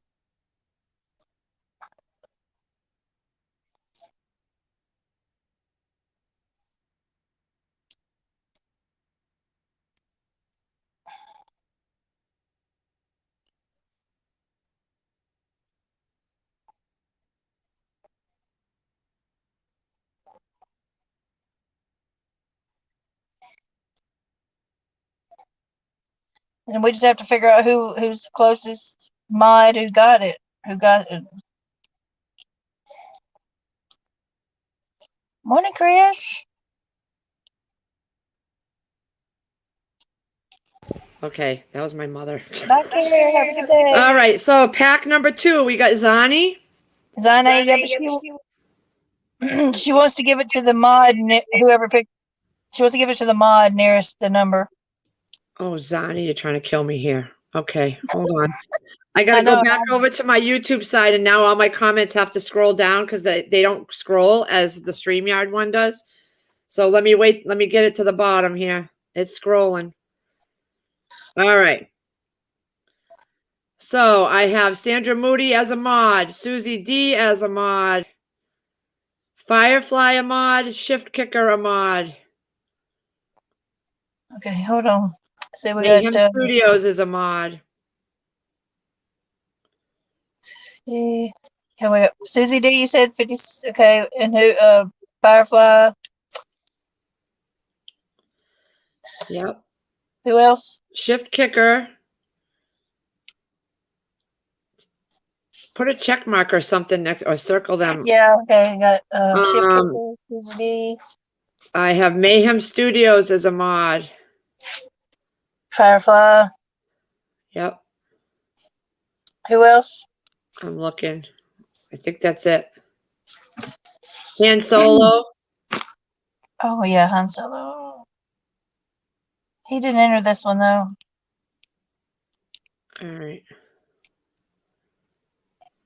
It looks like let me see.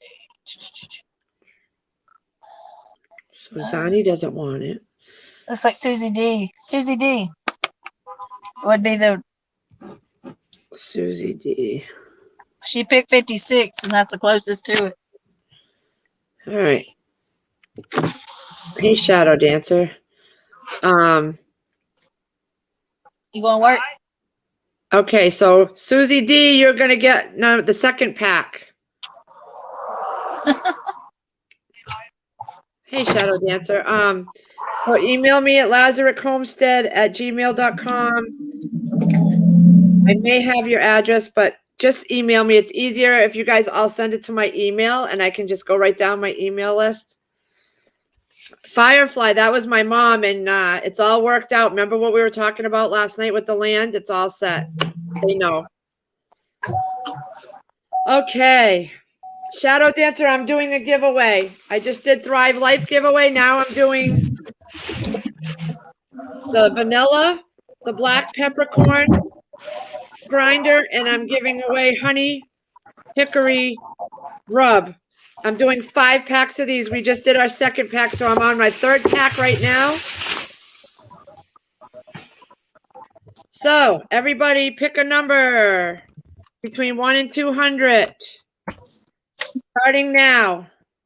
Mark, let me go and check my email, honey.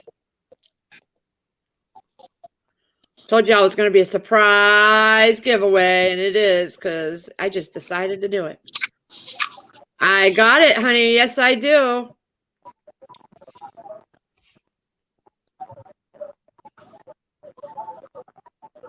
I'm writing it down now.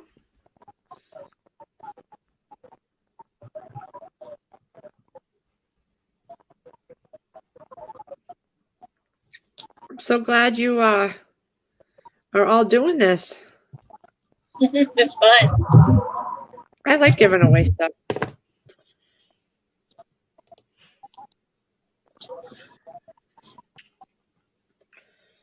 All right, it is 9:53. So at 9:55, 2 more minutes.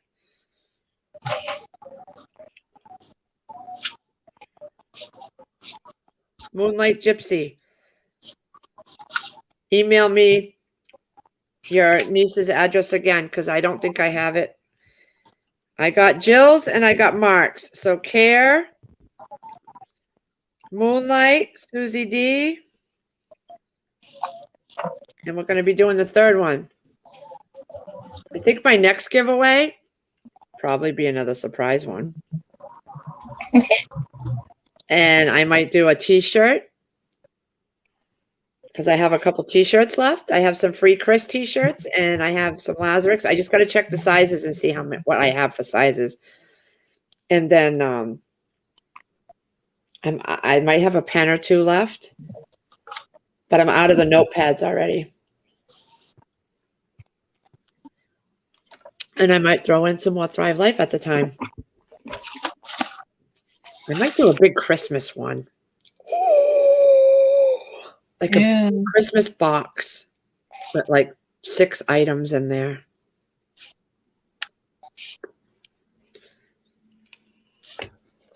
I'm writing that down as a little idea. So I'm going to do a Christmas giveaway.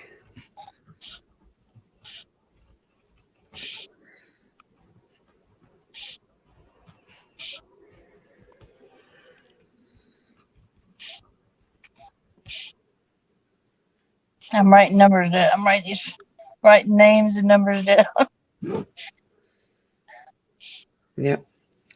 Yeah, so I'm going to do a Christmas giveaway. I'm getting some ideas. 6 Thrive Life.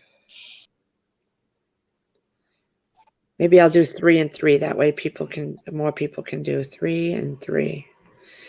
And then I'll do a t-shirt. I'll do a mug. Excited. I love doing giveaways for you guys. Awesome. It's fun. Okay.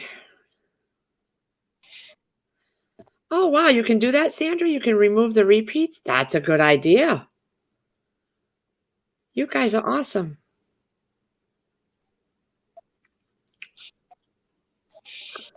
All right. I'm going to draw a line. Here we go. The numbers are done for this next pack. Okay, we're going to do...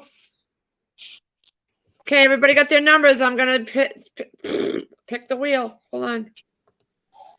Share my... Oh, that's the invite button. We don't want that. Bear with me, guys. Okay, here we go. Everybody got their number in? We are going to it.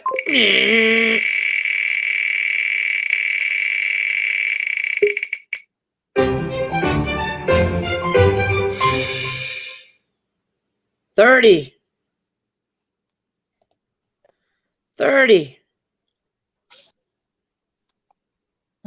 Why are you not in it, Country Grandma? Well, maybe you can do the next one, Grandma. I got a few more of the same pack, so 30. Looks like it's Bushcraft family. She got 29. Bushcraft family. All right.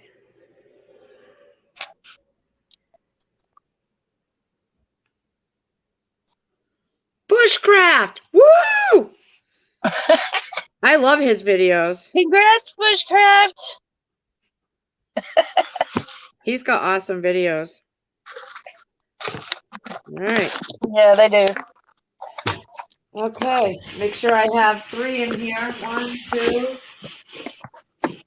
3. Yep, I got 3. So I got 2 more to give. 2 more to give. All right. And then I'm going to do the wax, and that'll be it. I'm putting a sticky note on your set too, Angela, so I don't forget. The wax. Yeah. Hold on. I'll show you what I'm going to do these ones too. He gave me these. It's Gulf. Oh, that's upside down. Gulf What's the wax. Hold on. Let me make my screen bigger. He gave me this box of Gulf wax for canning, candle making, and many other uses. Oh, yeah, yeah. And then he gave me real fruit liquid pectin for jellies, jams. I don't make jellies and jams, so why keep it? I'd rather pass it to someone else. Yeah. And yeah, he gave me that. So, okay, so I'm going to draw the line. Hold on. After I draw this line, you can start putting your numbers in. Okay. And it's 9:58 on my screen. So at 10, oh no, it's 9:59. Okay, so at 10, I'll just round it to 10:05. So 5 minutes. Give me 5 minutes. That way I can make sure that I got everything squared away here. 5 minutes. That way you all got your numbers in there. Try to really look and make sure you're not duplicating numbers. But Sandra Moody had a good idea.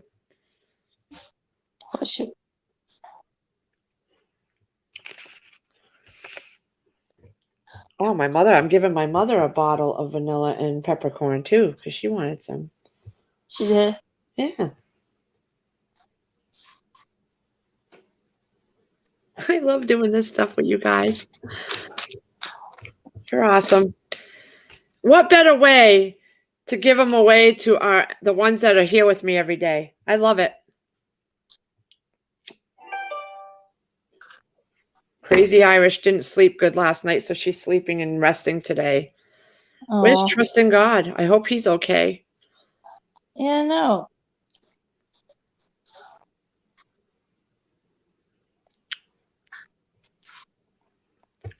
Few more minutes. 10:05 I have. Have a good day, longboarding mom. We'll be doing other giveaways. I'm planning a big Christmas one around Christmas time. Now that I might do like a basket, like a box of Thrive Life, different things. And some t-shirts and some mugs, whatever I have left here, because I have a bunch of stuff left. Chris is good. He's at work. He got up. We both got up at the same time. Kate, from Kate's Kitchen, pick a number 1 to 200. I'm giving away. I'll show you what I'm giving away. I just did some Thrive Life giveaways, but now we're on the spices. I've got honey hickory rub. I got a box of vanilla, and then I have a black peppercorn grinder. So you're getting all three. I'm sending all three as a pack. And then this giveaway, the next one after that one is this fruit liquid pectin and the wax. They're going to go together. That'll be my last one. So Ginger Ninja staying at 74. Ginger. Want me to Han Solo. Go ahead. Han Solo and Shift Kicker pick 101 first. Han Solo, pick another number.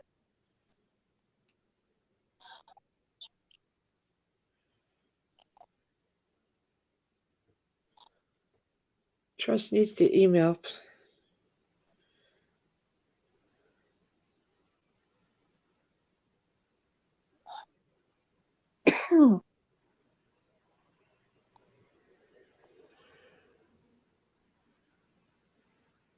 Okay, Han Solo. Rose.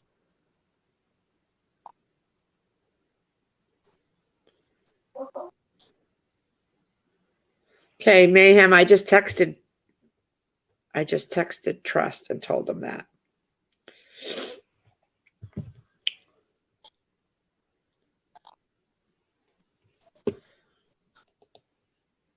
me go check my email.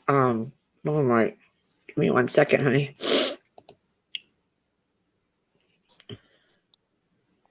Bushcraft, I got yours. Moonlight, I got yours. Okay. Care, I got yours, honey. So you're all set. So Care, Moonlight, and Bushcraft. Angela, Trust coming? I have yours, Angela, so I'm good there. All right, Kate's Kitchen. Is Trust in here? That's what I don't see Trust comment, but I did text him about the one he won on Infantry Outdoors. So, all right, Zani. Have a good day, honey. Oh, be careful, Sonny. Can I be a Santa's helper? Shadow Dancer says. When we do the giveaway, maybe you guys can help with the modding. And we're also gonna have a little prize for the, a little special something for the mod that helps with like Angela's doing. I'm sending her a pack too, just for helping, because Yay! I couldn't do this all by myself with numbers. I'd have to figure out, maybe I could find a wheel that does actual names, because I know that I saw somebody doing a wheel with names. So I'd have to find one. That would be so much easier. And I'm sure I could get it. I just got to find out where it is. This one I just found on Google and I just went with it. All right, we're all done. So let's close this one out and roll the spinner. Okay, let me share my screen again. This is fun. I wish I could do this all the time. Oh, it'd be fun. Bingo!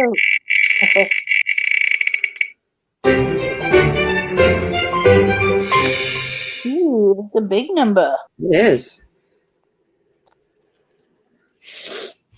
All right, let's go back and let me stop sharing. All right, so 160 is the number. Because there's nobody that picked the number, but I believe it's going to be Ocean Run. Ocean Run. Yeah, whatever's closest to that number without going over. All right, Ocean ran. Yeah, Ocean Run. What is that? Ocean Run? I'm just Ocean ran. God, you're good. Yeah. All right, Ocean ran.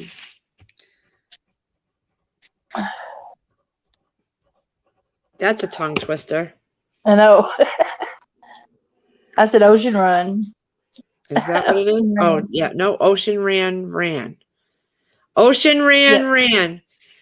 Please email me at lazarichomestead@gmail.com so I can get your mailing address for that prize pack.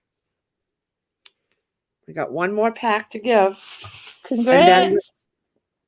Ocean ran. Yeah. Okay. Pack number 5 coming up.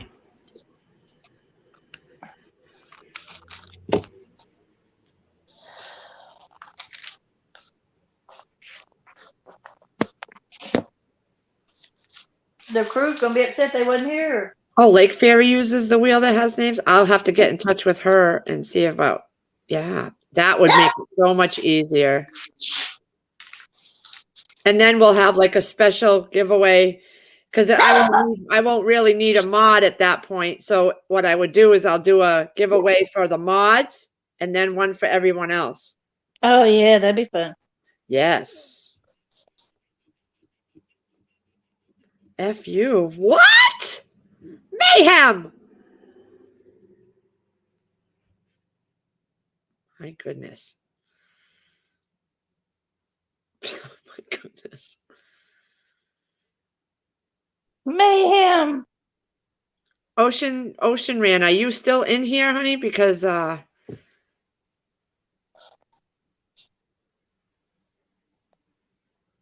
Okay, thank you, Ginger Ninja. I appreciate it. Oh, yes, a You guys good, are awesome. You're awesome.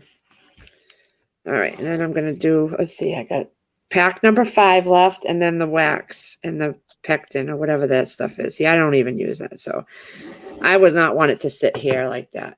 All right, Ocean Ran, LazarusHomestead@gmail.com. Email me so I can mail this out. I want to get these out in the mail tomorrow while I'm feeling good and I can get to the post office and I don't have any bad weather. Last time I went to the post office, I had to swim to the door because the whole parking lot was flooded. Go against the grain. All right, one more for the spices. I'm dropping the line. Okay, I had a line and a quarter. Hold on. But there you go. Drop your numbers. Yep, Bushcraft, I got yours, honey. I got your address. So pick your numbers. 1 to 200. This is fun. I love it. It's fun. And a lot of this is from Stedding. He gave me so much that there's no way I could not just give some of it away. Because I still have a lot here that, yeah. I still got 5 boxes left of this. I have three of these, the honey rubs there, and I have a pepper mill, which is plenty for me because I have tons in my spice box still. Okay, everybody get their numbers, 1 to 200. We're going to close this out in about 2 minutes at 10:12. No problem, Bushcraft. It's fun. Yeah, I said last week that I was going to do a surprise one where I wasn't, it was just going to be for the people in the live. And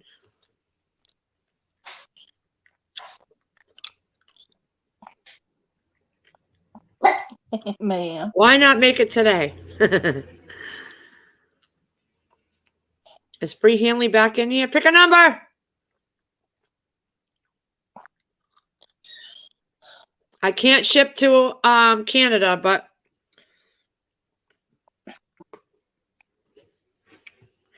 I can ship to anywhere in the States here.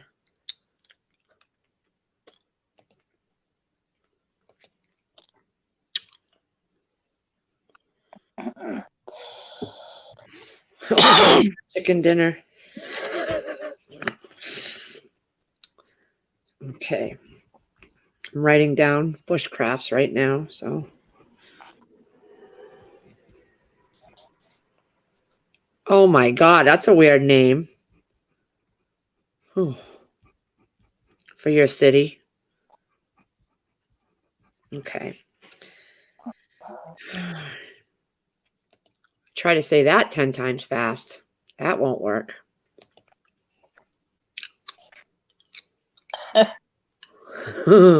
Bushcraft. Yeah, I can't do it, Gardner. Not at this time. Not with this many that I'm doing. If I do a Christmas one, I will do a gift card, though. Like a Visa gift card and send it out. I can do that. It just goes in an envelope. It won't be, I can handle that.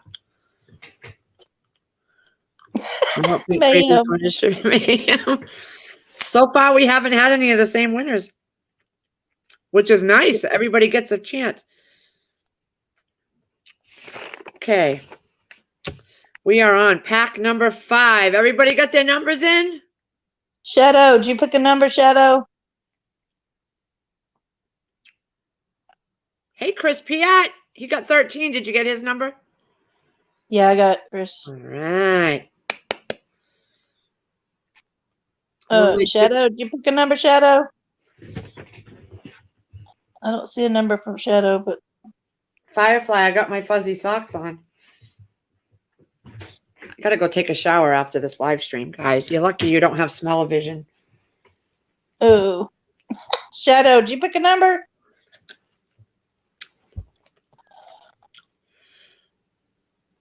Ginger Ninja's 24. Yeah, I got you. I got you, Ginger. Oh, bushcraft. Well, yeah, you already won that one. Yeah, I can see why you want to do it again. Okay. You'd have spices out the wazoo. Shadow Dancer.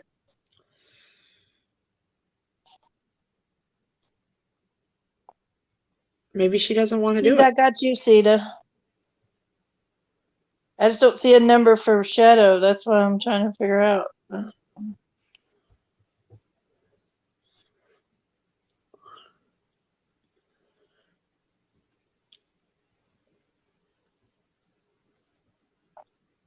Shadow Dancer, let us know if am I invisible? Well, what's your number? I don't see your number. I don't see your number, Shadow. Yeah, I don't see your number. Come on. Ocean. Okay. Yeah, I don't see your number for Shadow Dancer here. Mm-mm.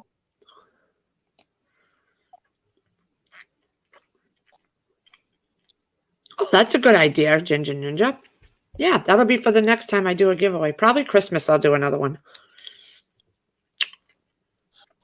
We were going to wait until we got 1,000 subscribers, but I don't like waiting. Pick a number, Shadow. Just put another number in here, Shadow. Okay, we're going to be stopping it, Shadow Dancer. Put a number in there. If you don't want to do it, just say not doing it. Yeah, because I don't see a number.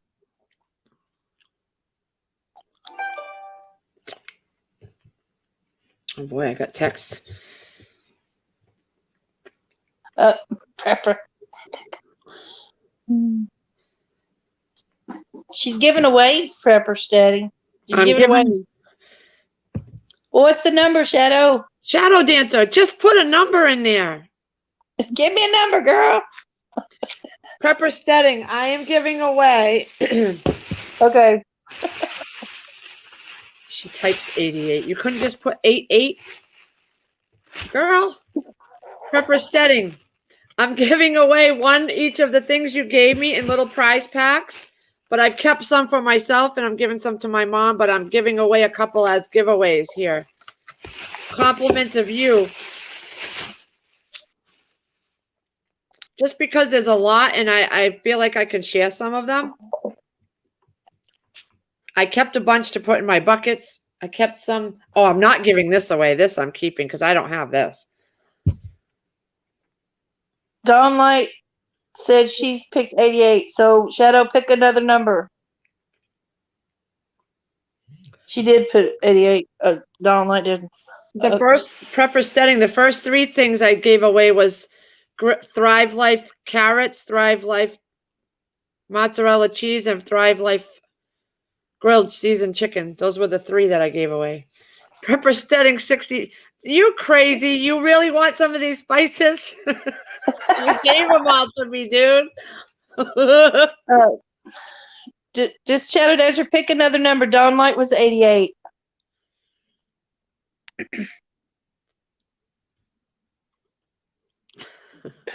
And Chris, she said Chris is a mama. So it's a she.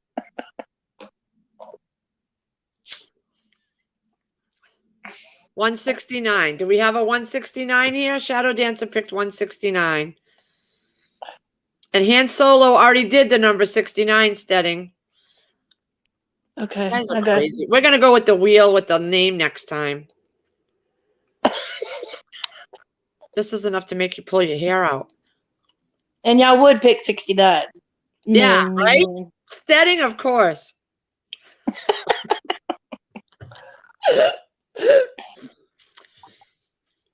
CJ, 1975. I've got one more giveaway after this one, but this is a giveaway for. You pick a number 1 to 200. I'm giving away a thing of black peppercorn medley grinder, vanilla, and honey hickory that Stedding gave me a whole bunch of. They're all unopened. CJ, pick a number 1 through 200. Yep, then we got to close it out. I got to close it out.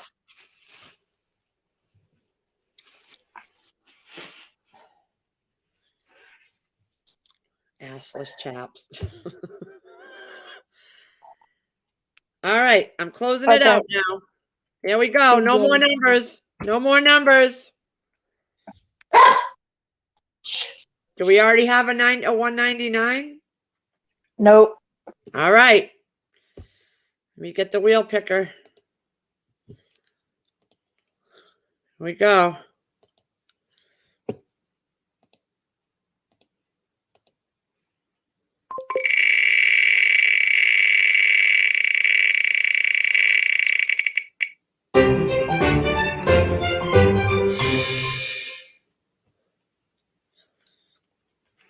$16. All right.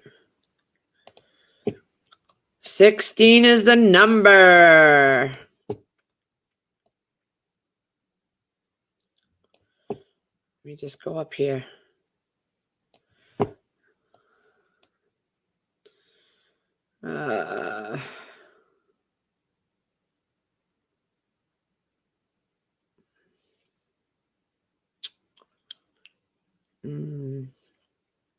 Okay.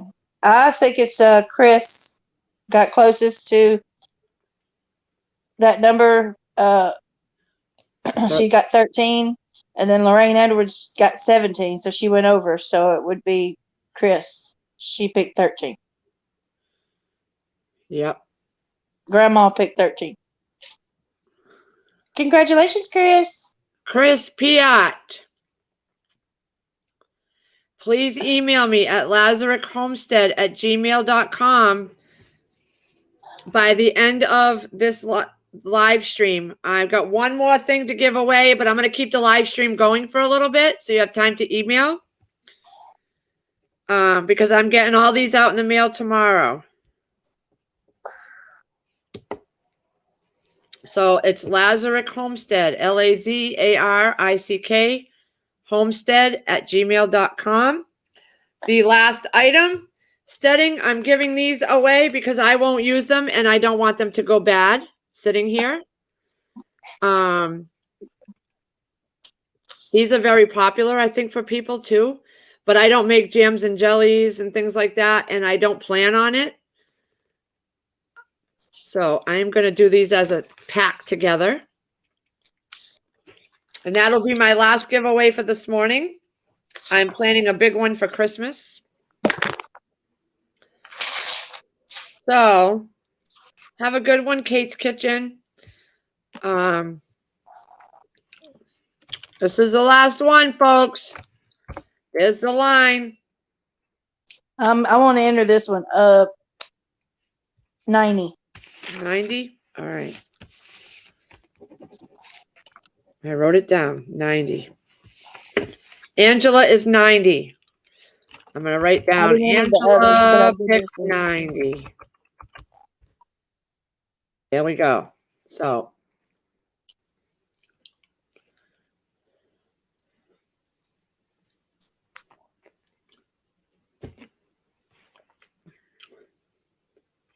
Prepper Stedding 100. You just gave these to me, dude.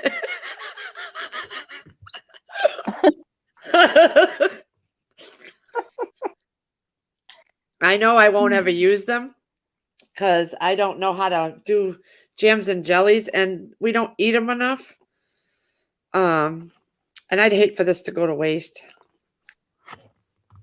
I can't read the expire date on here because, you know, my eyes, I have old lady eyes. But it's kind of blurred out a little bit on there, like the stamping. Yeah, I can't even read it. Oh, 2022. So this expires 2022. I just can't tell when.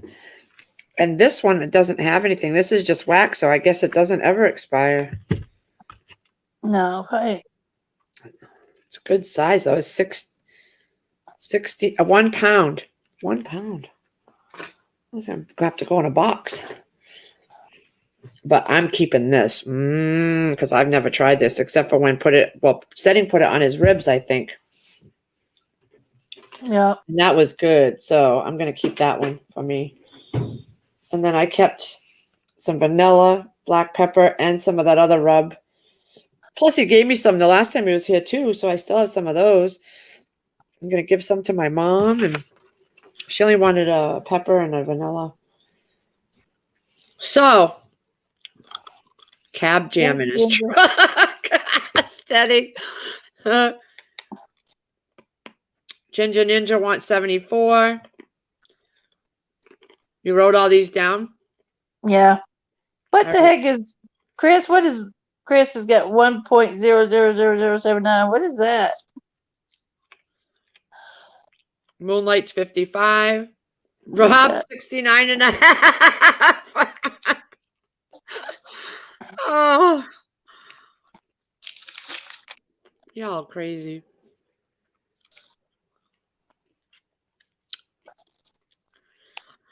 Oh man. Make me laugh. Get your numbers in, guys. Another minute. Chris, you put another number in?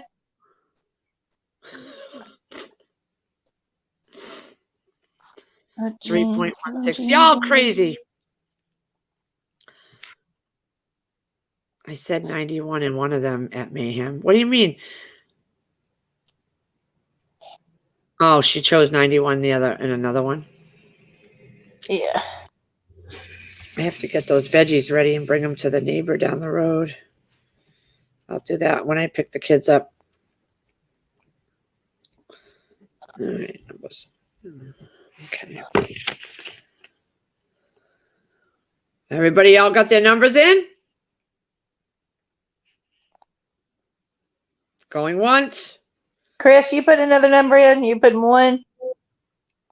If you don't want the wax and pectin, just say not doing this one or whatever. Let me go grab a water. Chris. Yeah, I Shadow got did. you, Shadow. Okay. I got you, Shadow. All right. I'm just making sure. Okay, I got to share the screen again.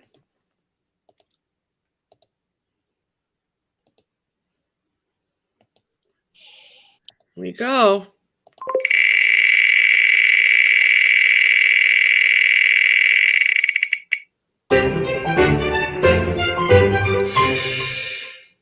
Let's see. 93. I have to go get a water. Ow.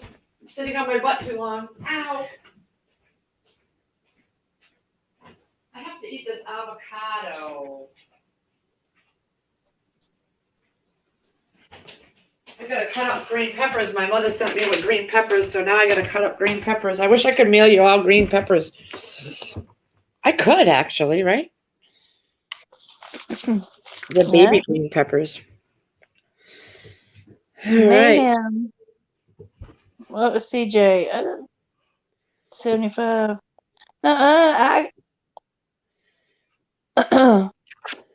You picked 90, Giggles.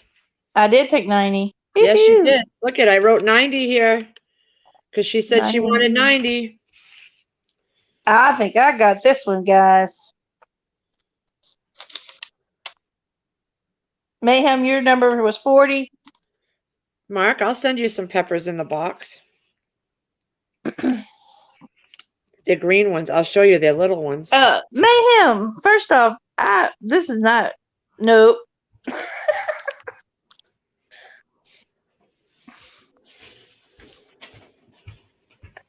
They just picked them yesterday.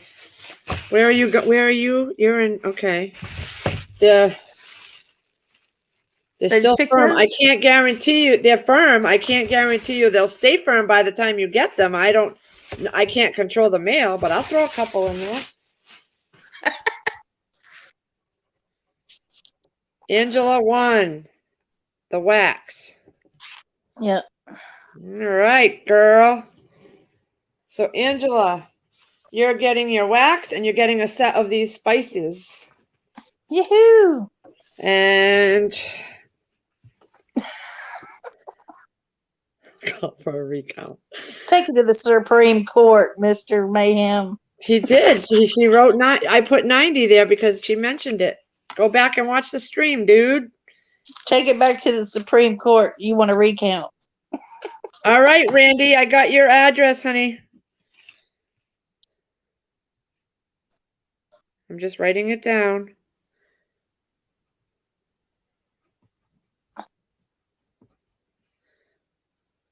Oh, I'm sorry, Country Grandma.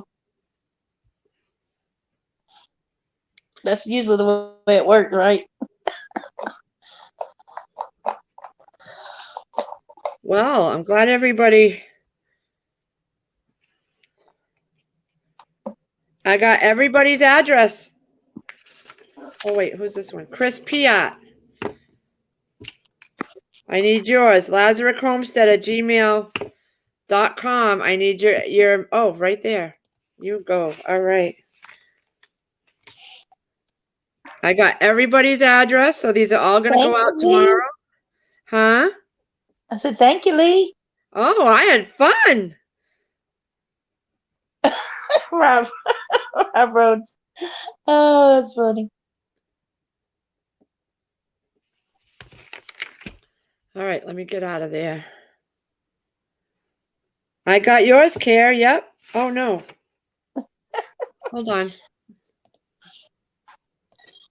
Hey, I paid big money to win that. Yes, I do have it, Care.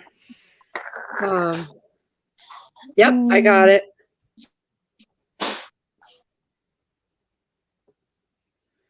Yeah, congratulations to everybody. This is fun. Yep, I'm glad you all stuck around. It was a spur of the moment thing. But I said that's how I was going to do it when I felt up to doing it, and I did. I'm just writing down this address so that I have them all on one paper. Oh, Care. My friend Erin that I told you was getting on the plane on the 9/11, but she chose to go a day early. She was going to where you live. Same place. Yeah.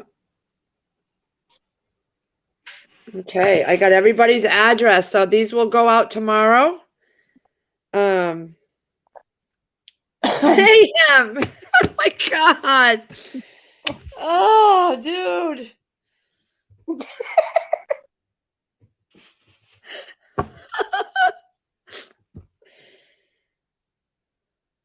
Oh my God, you're so crazy. I know. Oh, Country Grandma, you picked that number for the last two ones? The last two times she picked the same numbers, and then she didn't pick it at this one. So, Oh. Well, I got sent a wheel with the name on it, so I'm gonna try that one for the next one. Let me see. Where is it? Let me see. Oh, yeah, you just typed it. Oh, okay. I'm saving that. Oh, I'm gonna save that to my bookmarks. Hold on. All right. Then I can just go in. I can split my screen and type everybody's name, and then the names will come out. And I'll do. Okay, so I'm going to tell you all now. I'm going to do a Christmas one in the month of December, and I'm going to do some Thrive Life ingredients again. I'm going to do a T-shirt. I'm going to do a mug. I'm going to do probably seeds again. Throw some seeds in there. You have a good day. Bye. Bye, Rose, honey. Bye, everybody that's got to go. Thank you for staying in there with us. It was fun. Yeah, it was fun.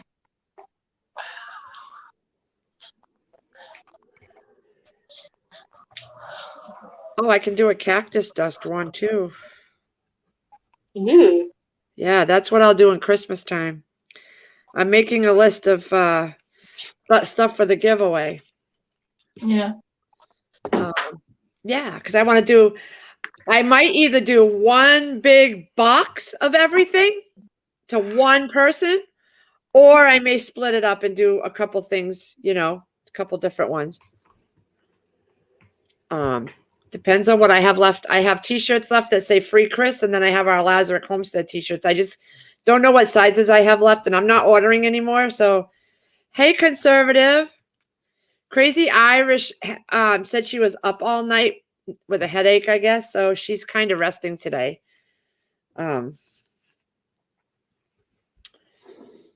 Yeah, so that's that. It's a spice, Care. It's a spice. She wanted to know what cactus dust was. Cactus dust, yeah, it's a spice. It's so good. It's what I put on my ribs and my pork and stuff. Oh my God. And Prepper Stedding, when he came up the first time, he had some in his truck and he gave me the bottle he had, and he had half a bottle in there. So he left it with me when he left. And oh my God. So I went on the Cactus Dust website and I ordered a case of 6 of them. I gave him one back for giving it to me. And I have one I'm using now. So I'll put one of those in my giveaway for December. It's so good. It's not Thrive Life. No, it's not Care. It's just a spice he found when he was, I don't know if it's where he lives or what, but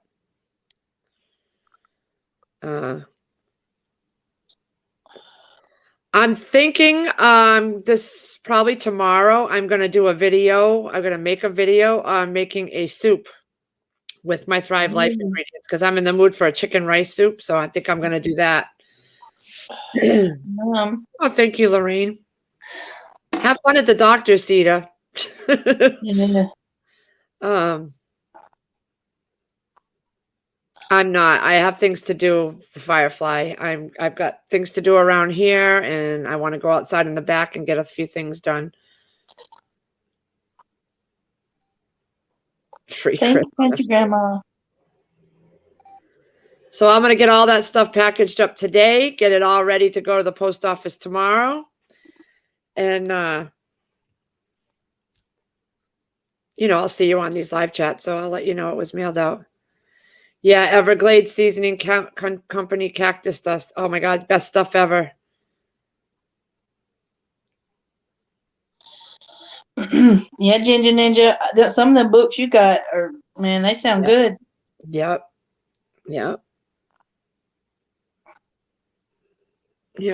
But I was just watching a video from my upline for Thrive Life, and they made a soup right there. She just poured a few things in. Oh, my God, it looks so good. So she used the beef crumbles, the sausage crumbles. She used the green beans. She used the tomato sauce.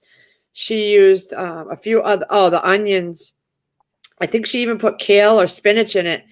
And she made a really nice soup. And it was enough for her and her husband. No wastefulness after, because, some people don't always eat the leftovers. So I was in the middle of watching that.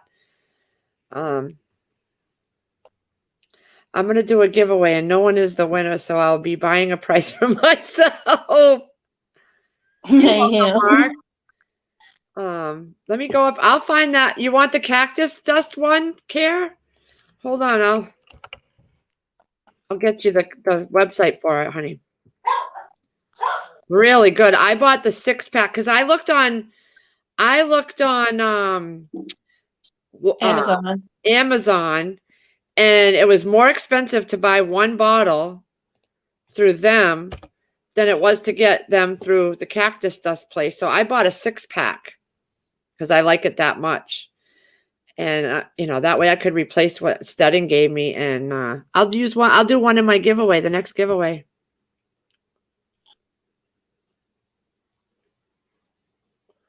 So I just put the link for the Everglade.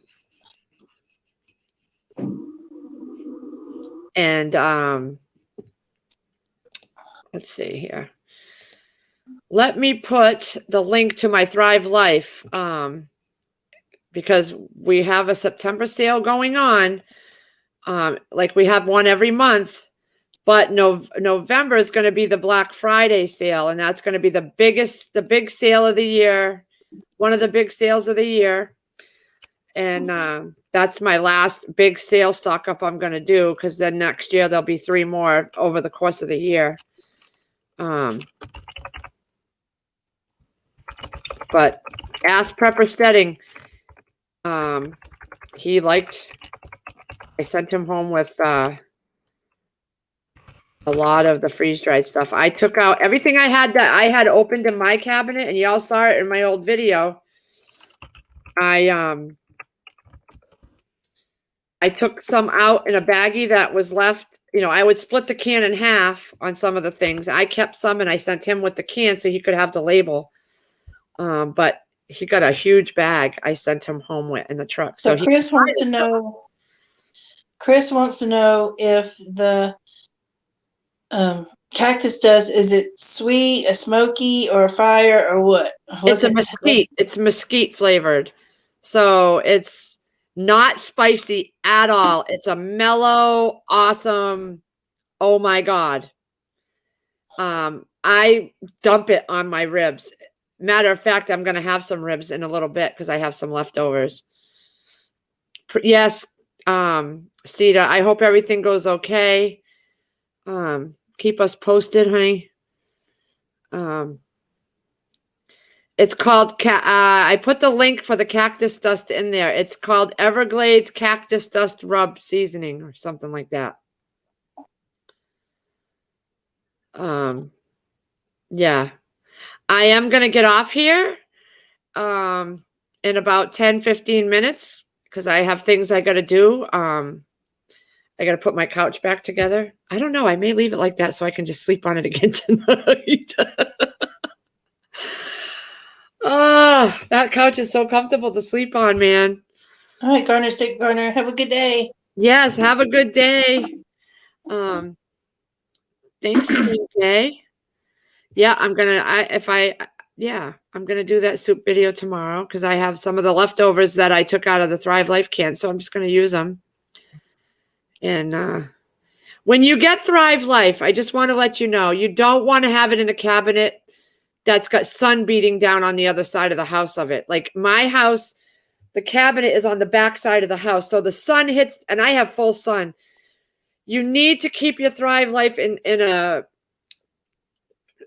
not too hot place, because once you open it, it doesn't, it will, and especially if it's 90 degrees hitting on my cabinet, it deteriorates, it makes it softer faster. It will keep its crunch if you don't leave it in too hot. You can't have it too hot. Like, you just can't. You have to keep it in a climate controlled environment. 38 ammo out for a year. That sucks. Hey, Prepping 101. I think it's better on ribs, Sandra Moody. I made those ribs in the oven, the rack, and I just doused it with that cactus dust. I just love it. I just love it. I just love it. I just love it. I can't even tell you how much I love it.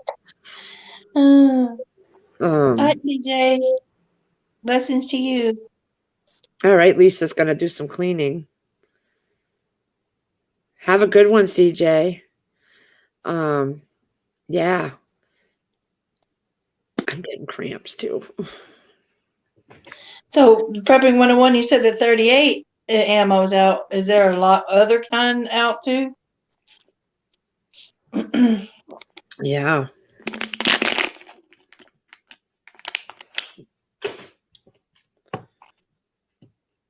Probably is. Yeah, I was thinking of going to get some this month too, but gotta wait for Chris to come home. I can't drive out to that place by myself. I'd get lost. I'd never make it home. Sandra Moody said, Prepper says it's good on ribs, burgers, chops, chicken, and steak. I've only tried it on my ribs so far. I've tried it on my country style, and I've tried it on my rack of ribs, pork ribs. But I thought didn't you try it on a steak too? Oh yes, I did it. I pressure canned it. That's right. I did chuck roast in chunks, and I put them in raw with a teaspoon of the cactus dust. Oh my God, yeah, it was good. I actually sent that home with Stedding because I have 2 jars still downstairs, and it was good. We tried it. I liked it. Yeah, I still hadn't ordered none, but I want some. But my husband he's going to the store and he can't find it in our stores. Yeah, it's not around here. I had to order it, and a 6-pack of it. You know what? Let me see if I still have it. I will show you. Cactus dust. All right. Let me go to their website.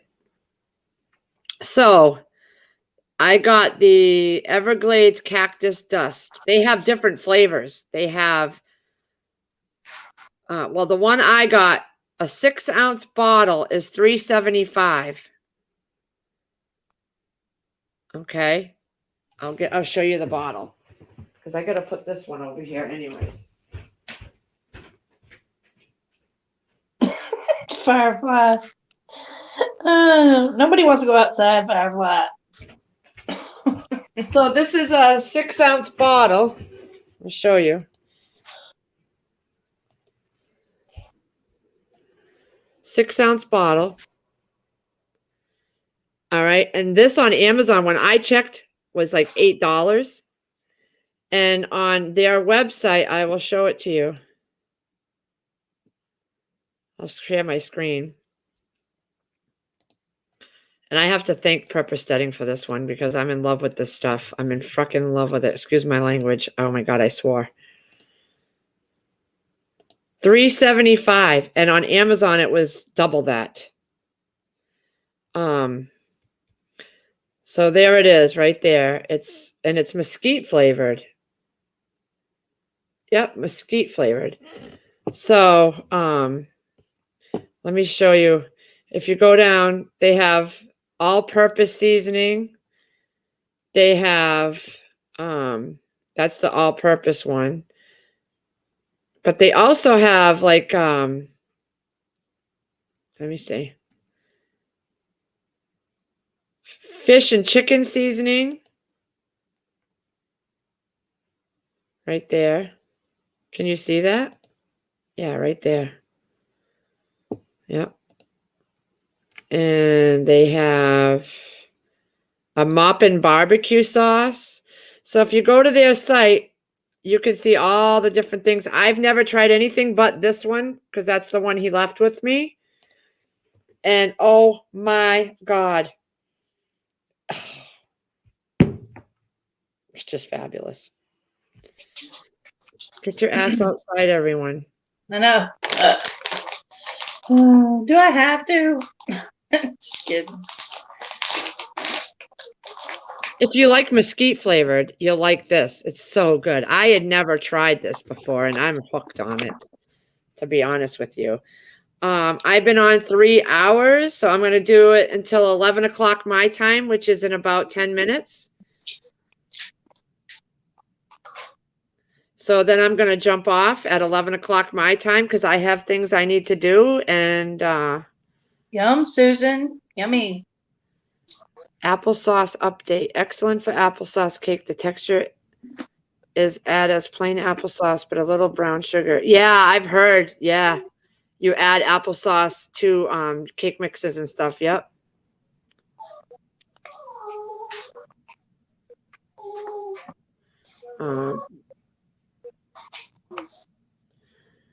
Yeah, I got things to do here today.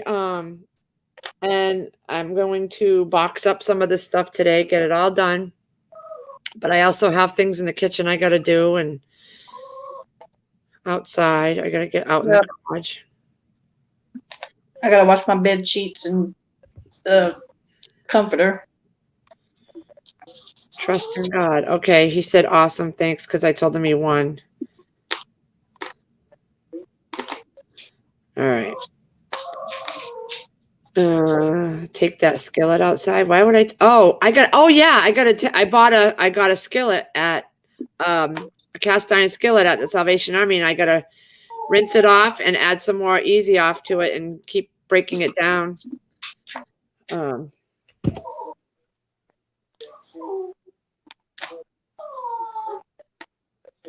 I seen that, Ninja. I saw every episode, and I remember where she was making stuff out of all. Yeah. Listen to you, Firefly. You're the one telling me to go live all the time. Go live. I need something to listen to when I'm on the road. Go live on board. Go live. You were doing that to me all the time, and then I'd go live and you were gone in 5 minutes because you fell asleep or you went somewhere. Turn around and come back up here. I need my roommate back. Come back up here.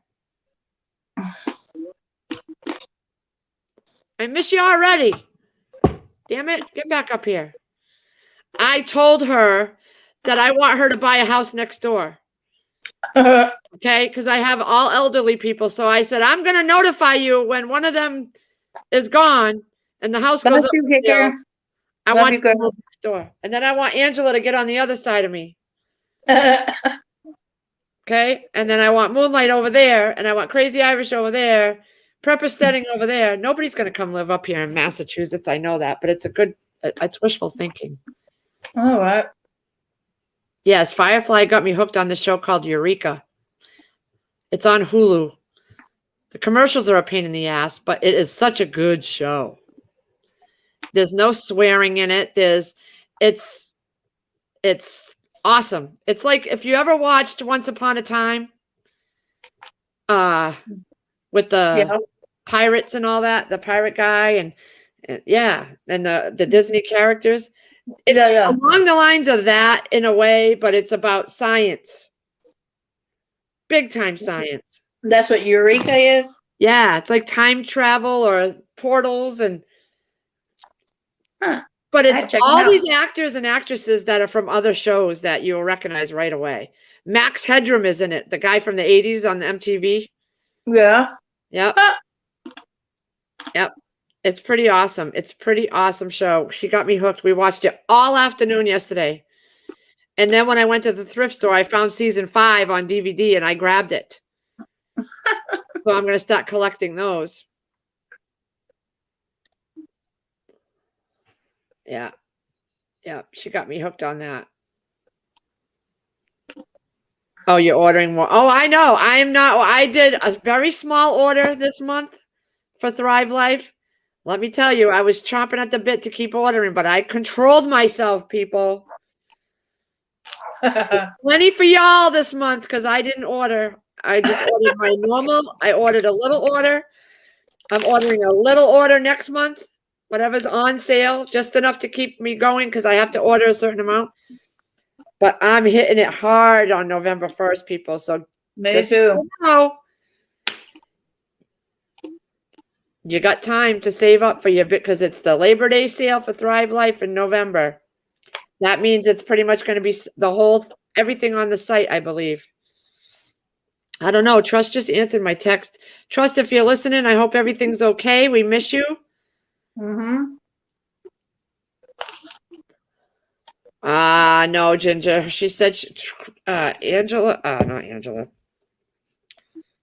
Crazy. Yeah, Crazy said she's been up since 3 with low sugars and just can't keep her eyes open. So she's going to rest till Devin gets her for her grandma run to her grandma's house to do her grandma's meds.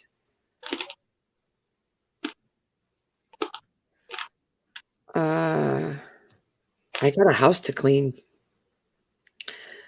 I do. Oh, I gotta wash my bed stuff and yep. Clothes. And I'm the type that I will want to get these packaged up today and get them all ready for bright and early tomorrow morning and hit the post office bright and early and get them out to you guys. I don't like things sitting here. I want them gone and out the door. And Mark says prep. That's what I've been doing. I've been prepping and I'm going to continue. I got to do some more today. I'm going to chop up all these peppers and I'll I'll stick a couple in Mark's box, but I'll put them in a Ziploc or something so that if they start to get soft on the way to his house. But yeah, I want to put them in the freezer or something. Awesome, Moonlight. Good. Granddaughter discharged. Yes. That's real good. Yep. Yep. I was dragging yesterday, Ginger Ninja. I asked Firefly. I was laying in bed. I mean, laying on the couch, and I was out. I left her. I fell asleep during we were watching the TV show. She's over here, and I'm over there, and I just fell asleep. And I never sleep during the day. And I woke up saying and the first words out of my mouth was I want KFC. I want KFC. So we got up and we went to KFC. Y'all went to KFC. Chris didn't go to KFC. I didn't dare. It was like 4:00. I didn't dare ask the man. Me and her just threw some clothes on, and I was in this actually, and because I take this off when I get hot. I only wear it when I'm cold. So it was hot as blazes outside in the car when we got in line. Because, of course, the dining room door was locked. So they weren't having anybody in the restaurant. So I get in the stupid line again. But I called first to make sure they had chicken. And, yeah, we went down. And I got chicken left over. That's what I'm going to go have now. But, yeah. So, it is 5 minutes of 11. So I'm going to drop the stream now. It was so nice to have everybody in here. Maybe I'll go back on live later when I get finished with all my stuff and see what time it is. I can't promise, but I had Trust might show up high noon, maybe. I don't know. Yeah, has he put a thing up? No, but well, I keep checking during the day anyway. Yeah. I check every once in a while. But I'm gonna get off here. Everybody have a good day. I love you guys. I had fun. I'm going to go do some cleaning and some prepping and get my things done and get some packaging done. So I will see y'all later. It was so much fun. Thank you, Angela. Expect a package. Yay. Love you, girl. Bye, everybody. Bye, everybody. Love y'all. Love you guys.